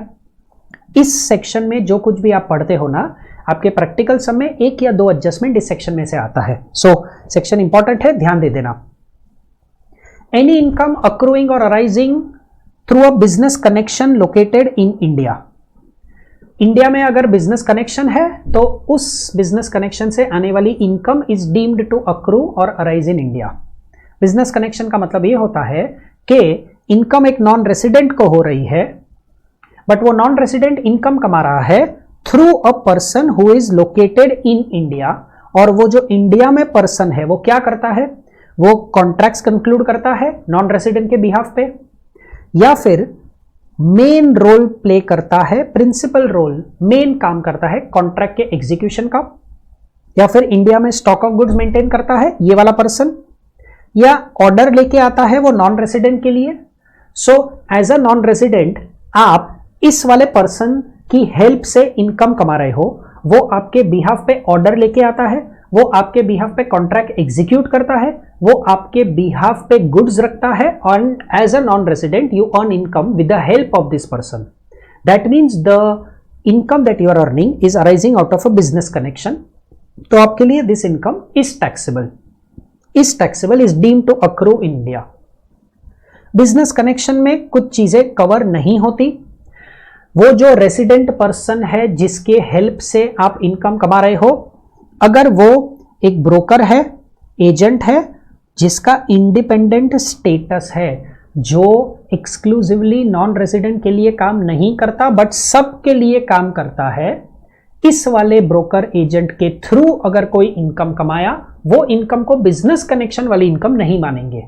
बिजनेस कनेक्शन तभी माना जाएगा अगर वो बंदा इंडिया में स्पेशली आपके लिए रेसिडेंट बनता, स्पेशली आपके लिए एजेंट बनता है. अगर उसका अपना खुद का इंडिपेंडेंट स्टेटस है तो फिर ये वाला कॉन्सेप्ट अप्लाई नहीं होगा, बिजनेस कनेक्शन नहीं होगा. सेकंड, अगर वो बंदा सिर्फ और सिर्फ आपके लिए इंडिया में गुड्स खरीदता है ताकि वो एक्सपोर्ट हो सके, तो उसका काम सिर्फ गुड्स परचेज करना है, तो इसको बिजनेस कनेक्शन नहीं मानते. अगर न्यूज एजेंसी है और वो न्यूज एजेंसी के लिए इंडिया में जो बंदा है वो न्यूज का कलेक्शन करता है, न्यूज कलेक्ट करता है और फिर वो न्यूज नॉन रेजिडेंट को दे देता है, देन नॉन रेजिडेंट के लिए this will not be treated as a business connection. Deemed to accrue वाला कॉन्सेप्ट नहीं लगेगा. ये प्रेस को, मतलब न्यूज इंफॉर्मेशन को प्रमोट करने के लिए या फ्री रखने के लिए इस टाइप का बेनिफिट दे दिया है कि न्यूज एजेंसी नॉन रेजिडेंट है, वो इंडिया में रेजिडेंट लोगों की हेल्प से न्यूज लेती है, न्यूज कलेक्ट करती है, देन वो नॉन रेजिडेंट न्यूज एजेंसी के लिए सेक्शन 9 अप्लाई नहीं होगा. अगर एक नॉन रेजिडेंट इंडिया में कोई सिनेमेटोग्राफी फिल्म शूट कर रहा है तो उस मूवी, उस सिनेमेटोग्राफिक फिल्म से आने वाली income deemed to accrue in India नहीं मानी जाएगी अगर जो नॉन रेजिडेंट इनकम कमा रहा है वो इंडिविजुअल है और इंडिया का सिटीजन नहीं है। ऑब्वियसली वो नॉन रेजिडेंट है, ये तो याद रखना ही पड़ेगा। अगर वो नॉन रेजिडेंट पार्टनरशिप फॉर्म है तो उसका कोई पार्टनर भी इंडिया का सिटीजन नहीं है, पार्टनर भी इंडिया का रेसिडेंट नहीं है और वो फॉर्म भी खुद नॉन रेसिडेंट है। And such a firm shoots a cinematography film in India and earns some profit not taxable. अगर वो मूवी सिनेमेटोग्राफी फिल्म शूट करने वाला किसी कंपनी है तो उसका कोई भी शेयर होल्डर इंडिया का सिटीजन नहीं है, इंडिया का रेसिडेंट नहीं है, वो कंपनी खुद भी नॉन रेसिडेंट है। अब इंडिया में सिनेमेटोग्राफी फिल्म शूट करके जो प्रॉफिट कमाओगे उस पर हम टैक्स नहीं लेंगे, बिजनेस कनेक्शन नहीं माना जाएगा।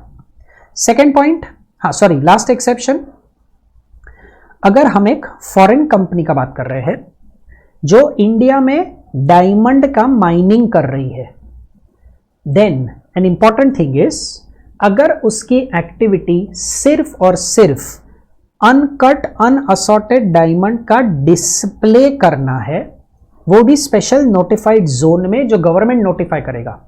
सो आप एक फॉरेन कंपनी हो, आप माइनिंग करते हो डायमंड का और जो माइनिंग करके अनकट डायमंड मिला उसको सिर्फ डिस्प्ले करते हो, वो भी उस जगह पे जो स्पेशल नोटिफाइड जोन है। देन इस पूरी एक्टिविटी में से अगर आपको इनकम अर्न होती है तो हम इस इनकम पे टैक्स नहीं लगाने वाले। So then it will not be treated as a business connection.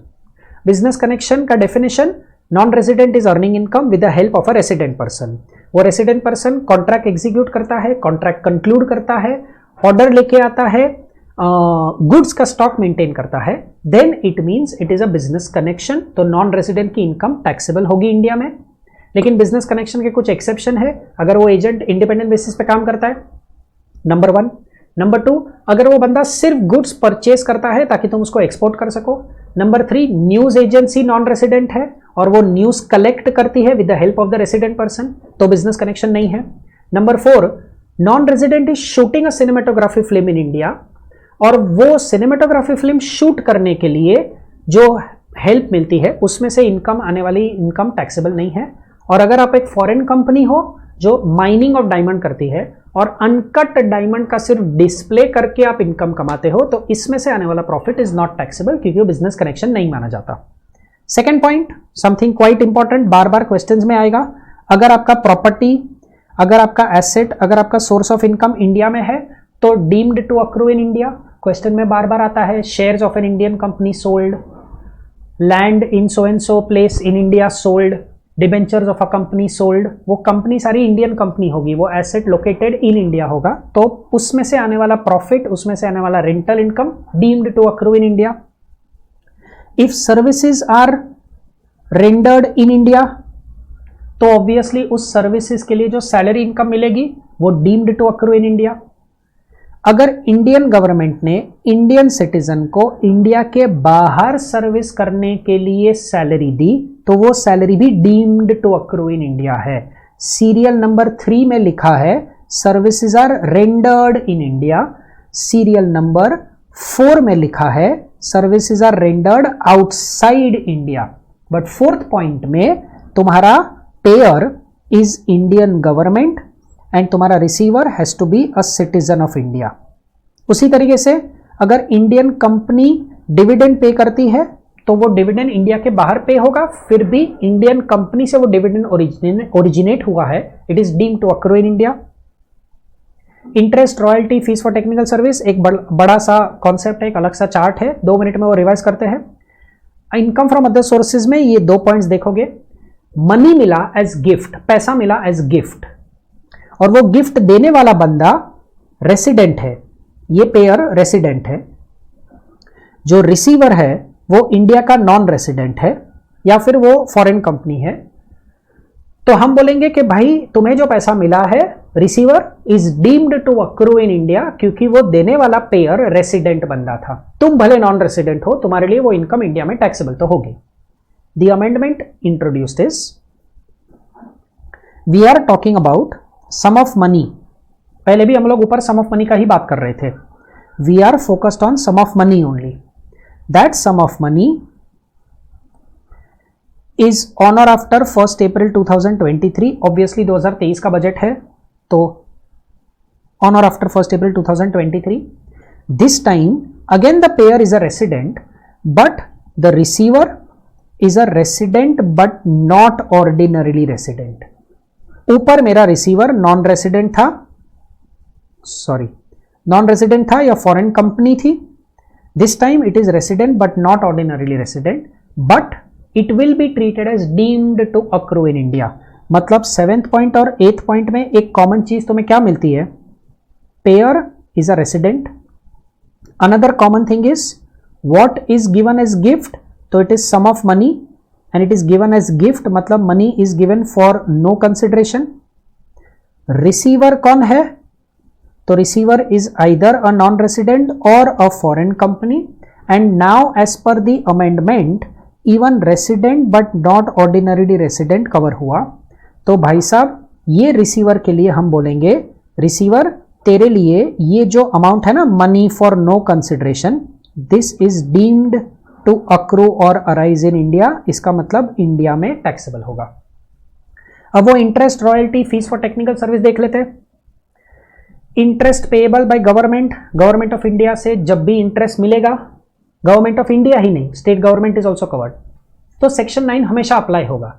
मतलब जो इनकम, इंटरेस्ट इनकम रिसीव करेगा उसके लिए डीम्ड टू अक्रू होगा. डीम्ड टू अक्रू होगा, it simply means it will be taxable in India. ये इंटरेस्ट इनकम टैक्सेबल होगी. अगर देने वाला बंदा रेसिडेंट है, if the pair of interest is a resident person, और उसने क्या किया, आपका लोन का पैसा इंडिया में यूज किया. कैसे सर, इंडिया में कैसे यूज किया?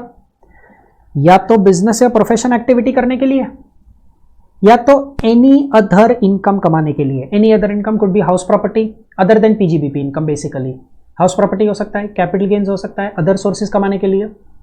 लेकिन वो बिजनेस इंडिया में किया, वो एनी अदर इनकम इंडिया में कमाया, और उस बिजनेस को करने के लिए, उस एनी अदर इनकम को कमाने के लिए जो लोन लिया था, वो लोन इंडिया में यूज हुआ.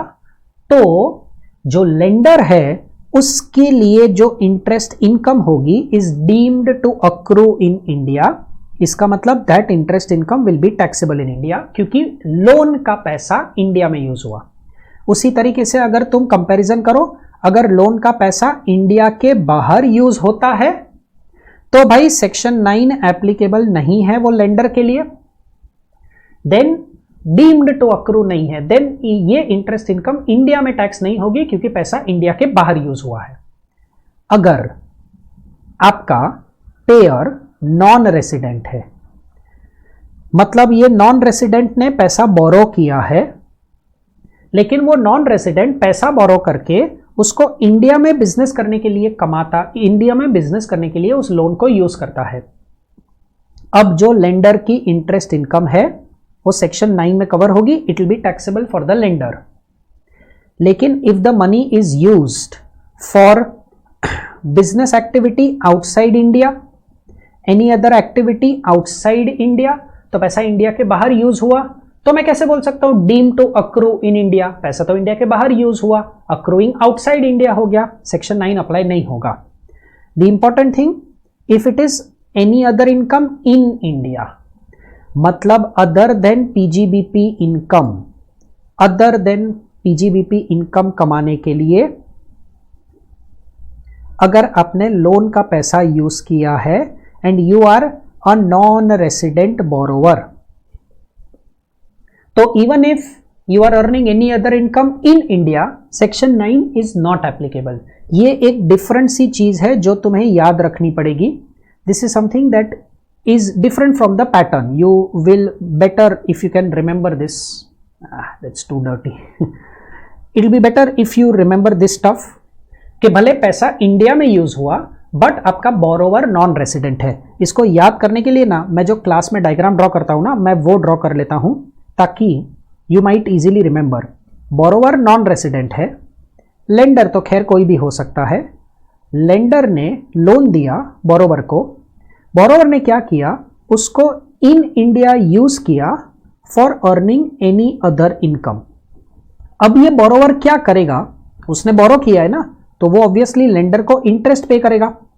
ये इंटरेस्ट लेंडर के लिए सेक्शन 9 में कवर नहीं होता, मतलब लेंडर के लिए this interest is not taxable in India as per section number 9, although money is used in India, but वो एनी अदर इनकम के लिए है तो सेक्शन 9 अप्लाई नहीं होगा।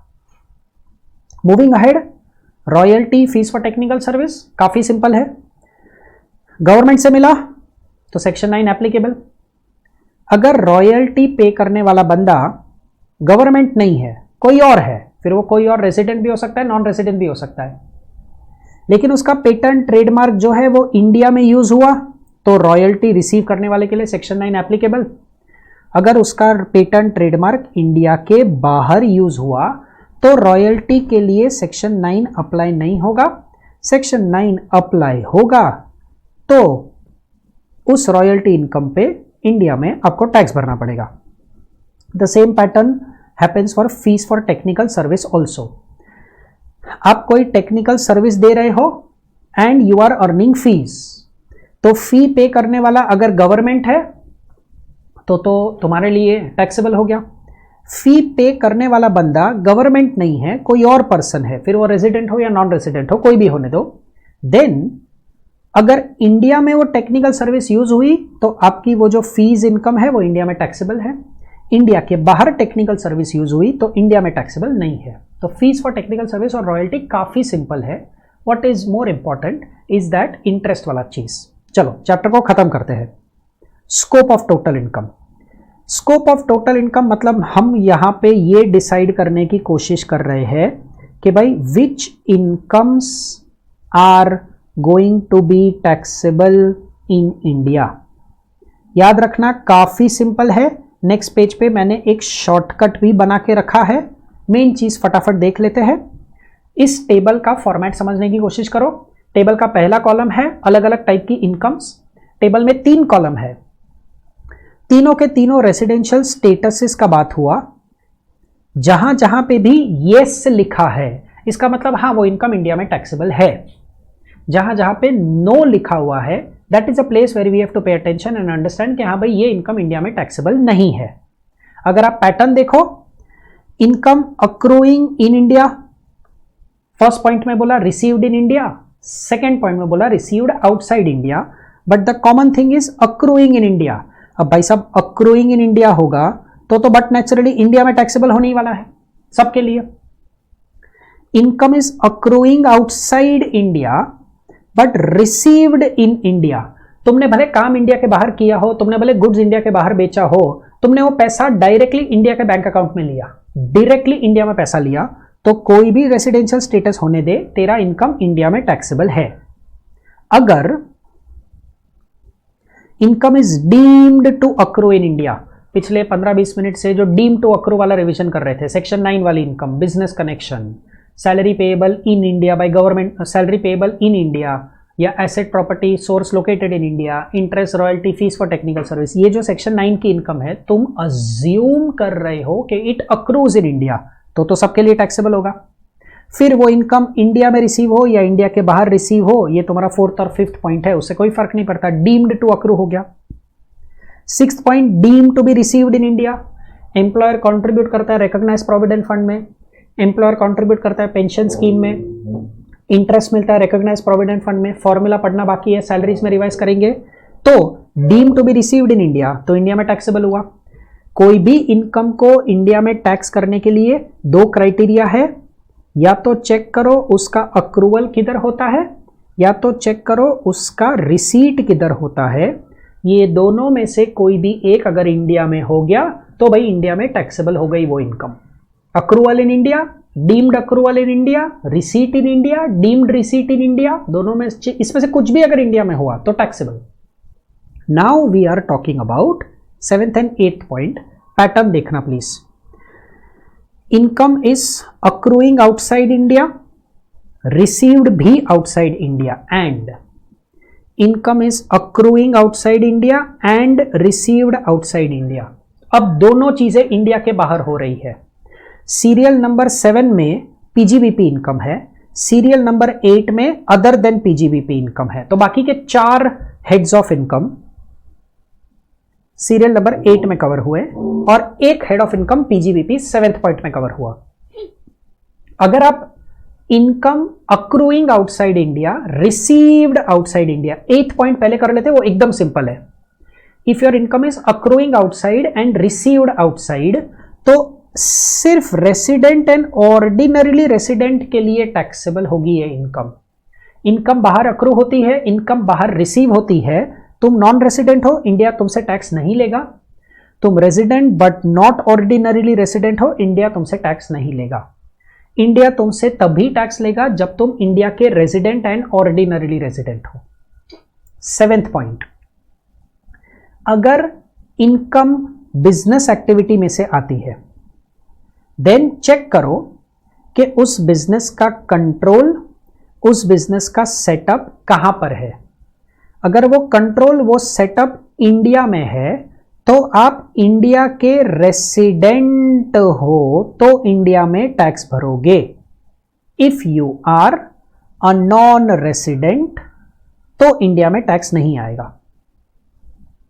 अगर आपके बिजनेस का कंट्रोल भी इंडिया के बाहर है, सेटअप भी इंडिया के बाहर ही है, तो सिर्फ और सिर्फ रेसिडेंट एंड ऑर्डिनरीली रेसिडेंट ही टैक्स भरेगा। If you are a non resident, tax मत भरो। If you are a resident but not ordinary resident, tax मत भरो। तो as a pattern, if a student can observe this for me, non resident के लिए हमेशा no ही लिखा है, और तुम 7th पॉइंट और 8th पॉइंट साथ में पढ़ोगे तो any income which accrues outside, any income which is received also outside, non resident तो इंडिया में टैक्स भरेगा ही नहीं। नॉन रेसिडेंट सिर्फ और सिर्फ उसी इनकम पे इंडिया में टैक्स भरेगा जो या तो इंडिया में अक्रू होती है या तो इंडिया में रिसीव होती है। अगर दोनों चीजें इंडिया के बाहर हुई तो नॉन रेसिडेंट इंडिया में टैक्स भरेगा ही नहीं, बिजनेस का कंट्रोल किधर भी होने दे। अगर तुम रेसिडेंट का बात कर रहे हो तो मैं तो ये भी चीज ऑब्जर्व कर रहा हूं कि अगर मैं रेसिडेंट एंड ऑर्डिनरीली रेसिडेंट हूं तो भी मैं हमेशा टैक्स पे करता हूं। इनकम इंडिया के बाहर अक्रू हुई, इनकम इंडिया के बाहर ही रिसीव हुई, अब वो बिजनेस का कंट्रोल इंडिया में है, इंडिया के बाहर है, कोई फर्क नहीं पड़ता, ये इनकम इंडिया में टैक्सेबल है। If you are a resident but not ordinarily resident, तो accrued outside India, received outside India, but अगर बिजनेस का कंट्रोल, बिजनेस का सेटअप इंडिया में है तो इंडिया में ये वाली इनकम आपकी टैक्सेबल होगी। Otherwise this income is not going to be taxable for you in India. Accrued India के बाहर, रिसीव्ड इंडिया के बाहर, बिजनेस का कंट्रोल अगर इंडिया में आया तो resident but not ordinarily resident tax भरेगा, अदरवाइज वो भी टैक्स नहीं भरेगा। तो अगर आप देखो ये शॉर्टकट देखो मैंने क्या लिखा, if you are a resident and ordinarily resident, भाई साहब तुम तो दुनिया में इस धरती पे कहीं पे भी इनकम कमाओ, तुम्हारे लिए तो इंडिया में टैक्सेबल है ही है। If you are a non resident, if you are a non resident, तो नॉन रेसिडेंट पीजीबीपी इनकम हो या अदर इनकम्स हो, अक्रूड प्लस रिसीव्ड, अगर दोनों इंडिया के बाहर तो नॉट टैक्सेबल, बाकी टैक्स कर लो। If you are a resident but not ordinarily resident, तो other than PGBP, accrued India के बाहर, रिसीव्ड इंडिया के बाहर, नॉट टैक्सेबल। पीजीबीपी अक्रूड भी बाहर, रिसीव्ड भी बाहर, सेटअप भी बाहर, नॉट टैक्सेबल, बाकी केसेस में टैक्सेबल होगा। ये पूरा पेज शॉर्टकट के तौर पे याद रख लोगे ना, तो जिस टाइप के क्वेश्चंस आपको एग्जाम्स में आते हैं वो आप बहुत इजीली सॉल्व कर पाओगे। The type of questions that get asked in your paper mostly are, they will give you the example of two assessees, Sita, Gita, Ramesh, Suresh, this type of questions you would have seen in module and past RTPs. दो assessees का नाम दिए जाता है, एक resident and ordinarily होता है, दूसरा नॉन रेसिडेंट होता है। तो वो सारे सम्स को इस शॉर्टकट के थ्रू आप आराम से सॉल्व कर पाओगे। एक लास्ट क्लैरिफिकेशन देखो, एक बार इनकम इंडिया के बाहर अक्रू हो गई और इंडिया के बाहर रिसीव हो गई, फिर उसी साल या उसके फ्यूचर सालों में आपने वो इनकम इंडिया में भेजी, रेमिट कर दी, उस रेमिटेंस का कोई इंपैक्ट नहीं होगा, रेमिटेंस के वक्त मैं टैक्स नहीं लगाऊंगा। We are focusing on one very specific situation. हम लोग बोल रहे हैं इनकम इंडिया के बाहर अर्न की है और इंडिया के बाहर ही रिसीव हो गई है, मतलब it is received outside India, समझो इन अ बैंक अकाउंट, मतलब असेसी तेरे कंट्रोल में वो इनकम आ गई, इंडिया के बाहर वो बैंक अकाउंट में है। अब तू करंट ईयर 23-24 में उसको इंडिया में भेज दे, एक महीने बाद, एक हफ्ते बाद, 2 महीने बाद, या 23-24 में नहीं, 24-25, 25-26, जब चाहे तब भेज दे, कोई फर्क नहीं पड़ता। तू जब रेमिट करेगा ना, उस वक्त हम टैक्स नहीं लेंगे, हमको फर्क ही नहीं पड़ता। तभी हमारा फोकस है स्टेप 1 में जब तेरे कंट्रोल में income I, received. Subsequently, if the income is remitted to India, whether in the same year of earning it or in a subsequent year, this income will not be taxable in the year of remittance. It will be taxable अगर तुम receive करते हो, तब तो ये ऊपर का table apply करके कैलकुलेशन कर लो। बट इंडिया में भेजा अगर तुमने पैसा, तो रेमिट करने पे टैक्स नहीं लगता। हाँ, रिसीव करने पे टैक्स लगता है, वो तुम्हारे रेजिडेंशियल स्टेटस पे डिपेंड करता है। तो ये आपका रेजिडेंशियल स्टेटस का चैप्टर रिवाइज हुआ। Important things section 6 residential status बराबर से पढ़ के जाना, और ये टेबल सेक्शन 5 बराबर से पढ़ के जाना, ताकि सारे सम सॉल्व कर पाओ। चलो, going ahead, let's pick up our next chapter, agriculture income. एकदम छोटा सा चैप्टर है, टैक्स कैलकुलेशन में काम आएगा, मे बी 10-15 मिनट लगेंगे and will get over very fast. Chapter number 3, agriculture income. So our next chapter for revision, taxation of agriculture income. Super simple, super easy chapter, nothing great to study here. There are two important concepts. One, agriculture income affects your tax calculation a little bit. Your tax calculation of slab rates gets affected a little bit if you have agriculture income also. That scheme of partial integration, that's the first thing to study. And second, if you are having composite income, that means if you are having agriculture income and business income both, that's the second important thing to study here. It's a very easy chapter. Agriculture income is exempt from tax, section number 10(1), and it is exempt from tax, which means you will not include it in your gross total income. You will not cover it under any of the 5 heads. It is fully exempt, and it is exempt for everyone, whether you are an individual, whether you are a company, whether you are a firm, सबके लिए exempt है। If you are earning agriculture income, तुम्हें उस पर tax नहीं देना, you have to pay tax on your non agriculture income, on your income other than agriculture. Then why do we have to study if it's exam from tax? क्यों पढ़ना है? Because if you earn agriculture income, then this scheme of partial integration can apply to you. It's a scheme, it's a formula. For this scheme to apply, you have to satisfy 3 conditions. Condition number 1, condition number 1 is you should be somebody who pays tax according to slab rates. तुम individual हो, तुम AOP हो, BOI हो, HUF हो, artificial juridical person हो। We are not talking about a company, we are not talking about a partnership firm, because they pay tax at a flat rate. Can they earn agriculture income? Definitely yes. Will it be exempt for company firm also? Definitely yes. But ये जो scheme है, ये जो formula है, वो company firm के लिए work नहीं करेगा। Company and partnership firm on your non agriculture income सीधा सीधा टैक्स भर दो at the flat rate applicable.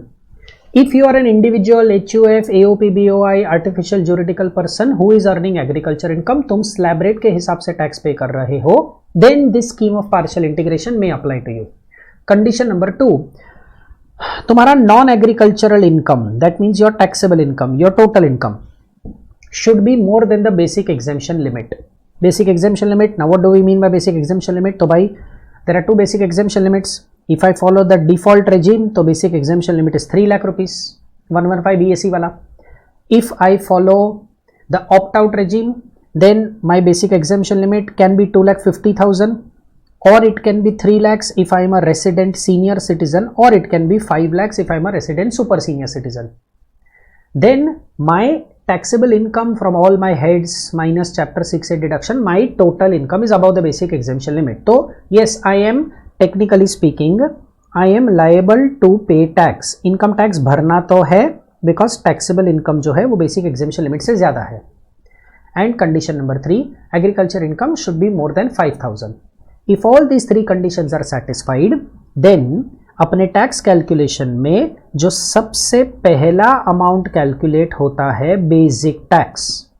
इस बेसिक टैक्स में से we subtract rebate, surcharge, health, education cess. तो जो सबसे पहली अमाउंट कैलकुलेट होती है basic tax, that basic tax will now be calculated as a 3-step formula. Now this basic tax working will happen in 3 steps. First step, you take your agriculture income, you add the non-agriculture income, that's your taxable income, और इस total पे slab rate apply करके अपना tax calculate करो। Step 2, you accumulate all your incomes which are exempt from tax. Agriculture income is exempt 10(1). Non-agriculture income, taxable income, total income में से भी तो बेसिक एग्जेम्पशन लिमिट तो एग्जेम्प्ट ही है ना। Income above the basic exemption limit तुम्हें tax pay करना है। So in step 2 you take the agriculture income, you add the basic exemption limit, ये दोनों चीजें ऐड कर दो। Then on that total you calculate the tax, that is your B amount. In simpler words, B amount is the amount of income tax that is not payable, क्योंकि वो मेरा exempt income पे income tax है। exempt income पे कितना income tax है जो मुझे नहीं पे करना, that is my B amount। so नहीं पे करना ना, तो उसको लेस कर दिया हमने। A minus B, that is the amount of my basic tax. Now on that A minus B basic tax, on that basic tax, this is my starting point। अब इसमें से आई विल सबट्रैक्ट रिबेट, अगर rebate apply होता है। I will add surcharge, अगर surcharge add होता है। I will obviously add health education cess at the rate of 4% और 4%, और ये मेरा टैक्स पेएबल होगा। We all know rebate is available if my total income is less than or equal to 7 lakh rupees if it's the default regime, or less than or equal to 5 lakh rupees if it's the opt-out regime. What I'm trying to put into your mind is, we already know this stuff. What I'm trying to say, guys, ये total income में agriculture income include नहीं होगी। Agriculture income तो exempt income है। Total income word indicates that we are talking about taxable income. Surcharge applies if the total income is above 50 lakhs, above 1 crore, total income, जिसमें agriculture income cover नहीं होती। So, condition 1, तुम slab rate वाले assessee हो। Condition 2, your total income, taxable income is above the basic exemption limit. Condition 3, your agriculture income is above 5,000. अगर ये तीनों condition satisfy होती है तो स्टेप 1 2 3 वाला फॉर्मूला फॉलो करके बेसिक टैक्स कैलकुलेट करो। If any one of these 3 conditions are not satisfied, normal तरीके से कैलकुलेशन करो। बेसिक टैक्स जैसे तुम नॉर्मली कैलकुलेट करते हो वैसे ही कैलकुलेट करो। Companies, partnership firm, local authority, ये स्कीम अप्लाई नहीं होगा। When they will earn agriculture income, section 10(1) तो उनको भी एग्जेम्पशन देगा for agriculture income, but they shall be liable to pay income tax at the flat rate applicable on their total income.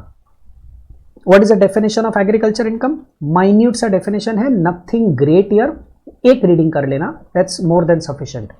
Agriculture income means अगर agriculture rent में, agriculture land में से you are earning rental income, so you are not yourself doing agriculture, but तुमने वो land किसी और को farming के लिए दे दिया and that person is paying rent to you, so your land is being used for agricultural purposes, then that rent income is your agriculture income. अगर तुमने खुद ने एग्रीकल्चर किया है तो obviously you are a farmer, you are a cultivator, you are doing farming, और उस एग्रीकल्चर प्रोडक्ट को सेल करके तुम जो इनकम कमा रहे हो that is but obviously agriculture income. If on the agricultural land you have some building, you have some property, और उस प्रॉपर्टी में से तुम रेंटल इनकम डिराइव कर रहे हो, then that rental income is treated as your agriculture income. But this time we have to pay attention to the fact कि भाई what is giving you rent is not that land, what is giving you rent is the property on that land. उसके लिए some important things that you need to be satisfying are कि भाई वो जो property है वो उसी land पे होना चाहिए, उसी की विसिनिटी, उसी के आसपास होना चाहिए जहां पे तुम एग्रीकल्चर कर रहे हो। It should be used by the cultivator as a dwelling place, रहने के लिए या स्टोर करने के लिए। It should not fall in the definition of capital asset, वो जो लैंड है वो तुम्हारा कैपिटल एसेट की डेफिनेशन में नहीं आना चाहिए। इन सिंपलर वर्ड्स, आपका जो बिल्डिंग है वो रूरल एरिया में होना चाहिए। इसको अगर मैं एकदम सिंपल करके बोल दूं तो pay attention, point number 1, you are earning rent income derived from agricultural land. ये एग्रीकल्चरल लैंड कहाँ पे है? But obviously agricultural land India में है, बट इंडिया में कहाँ पे? रूरल एरिया में हो सकता है, अर्बन एरिया में हो सकता है। आपका लैंड कहीं पे भी हो सकता है। Land is giving you rental income, then it is very simple, वो एग्रीकल्चर इनकम है अगर वो एग्रीकल्चर पर्पस के लिए यूज हुआ लैंड। लेकिन वो जो बिल्डिंग है, if this building is located in rural area, then हाँ एग्रीकल्चर इनकम माना जाएगा।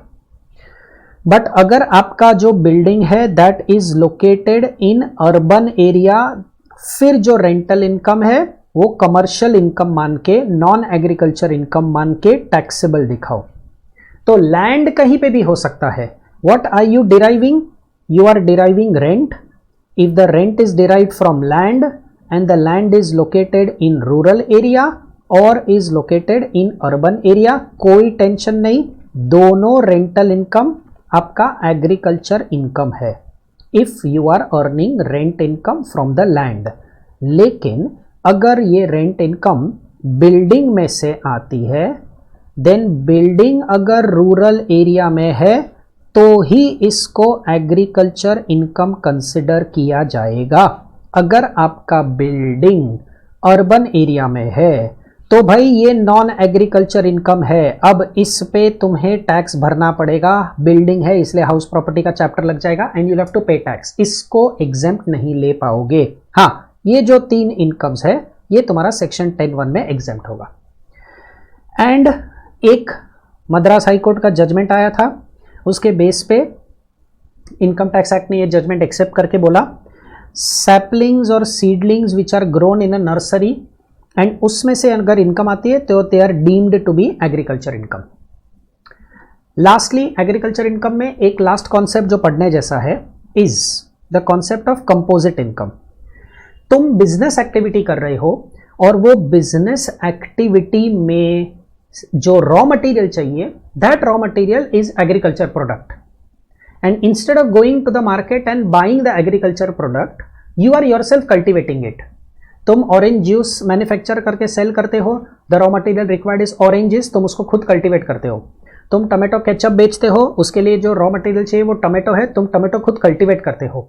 तुम शुगर बेचते हो, उसके लिए जो शुगर केन चाहिए वो शुगर केन तुम खुद कल्टीवेट करते हो। तुम्हारे बिजनेस में एग्रीकल्चर प्रोडक्ट है एज अ रॉ मटेरियल और तुम उसको खुद ही कल्टीवेट करते हो। Then some part of your activity is agriculture activity which will give you agriculture income. Some part of your activity is your business activity, manufacturing activity, उसमें से business income आएगा। ये दोनों को टोटल करके जो मिलेगा that is called as composite income। अब ये obvious है कि भाई पूरे अमाउंट पे मैं टैक्स नहीं भर सकता, क्योंकि जो एग्रीकल्चर इनकम है ये एग्रीकल्चर इनकम तो एग्जेम्प्ट है, लेकिन जो बिजनेस इनकम है ये बिजनेस इनकम मेरी टैक्सेबल है। So I will have to divide my income into 2 categories, 2 parts. Agriculture को हटा के सिर्फ बिजनेस पे टैक्स पे करना है। इसके लिए गवर्नमेंट ने रूल्स बना दिए। T, coffee, rubber, if that is what your activity is, तो कंपोजिट इनकम कैलकुलेट करो और परसेंटेजेस के हिसाब से डिवाइड कर दो। परसेंटेजेस याद रखना भी एक्चुअली काफी सिंपल है। If you understand how the table is made तो you can easily remember it. अगर कॉफी सिर्फ ग्रो और क्योर होती है, only 2 activities done to coffee, growing and curing, then 25% is business, 75% is agriculture. तुम्हारा composite profit जो आएगा उसका सिर्फ 25% टैक्सेबल होगा, 75% एग्रीकल्चर माना जाएगा। अगर रबर एक्टिविटी करते हो, रबर से रिलेटेड है, latex, cenex, block rubbers, rubber is used in tyres, rubber is used in stationery, rubber is used in footwear, तो अलग अलग क्वालिटी का रबर है। Some of them are called as block rubber, some of them are cenex, some of them are latex. तो rubber का activity है, then 35% is business and 65% is treated as agriculture. If you are into tea business, you cultivate tea leaves, you pluck them, you bring them into your factory, T powder बना के फिर वो T powder बेचते हो, तो 40% is business and 60% is agriculture. And अगर आप coffee growing भी करते हो, क्योरिंग भी करते हो, रोस्टिंग, ग्राउंडिंग, मिक्सिंग, फ्लेवरिंग, तो भाई 40% is business, 60% is agriculture. So the shortcut is very simple, very obvious. ये दो चीजें एकदम ढंग से याद रख लो. ये दो चीजें जो अभी मैं बॉक्स में डाल रहा हूं इसको प्रॉपरली याद रख लो. बाकी 40-60 है. रबर के लिए 35-65%. Coffee if only grown and cured 25-75%. And बाकी सारे सिचुएशंस में 40-60 लगेगा. The lower percentage is business percentage, the higher percentage is agriculture.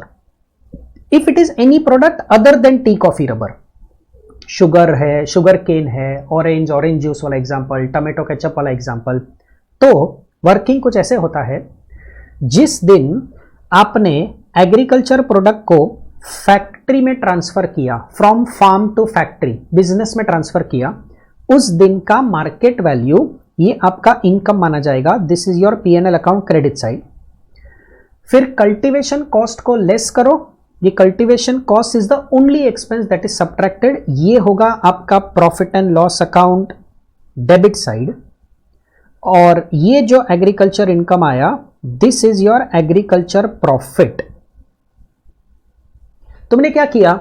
तुमने इस एग्रीकल्चर प्रोडक्ट को मार्केट में जाके बेचा नहीं है. तुमने इस एग्रीकल्चर प्रोडक्ट को अपने फार्म से निकाल के अपने फैक्ट्री में इंट्रोड्यूस किया एज रॉ मटेरियल. तो इस एग्रीकल्चर प्रोडक्ट को अगर मार्केट में जाके बेचते तो कितना पैसा मिलता? बोला सर मार्केट वैल्यू मिलता. That market value is taken as your income as a farmer.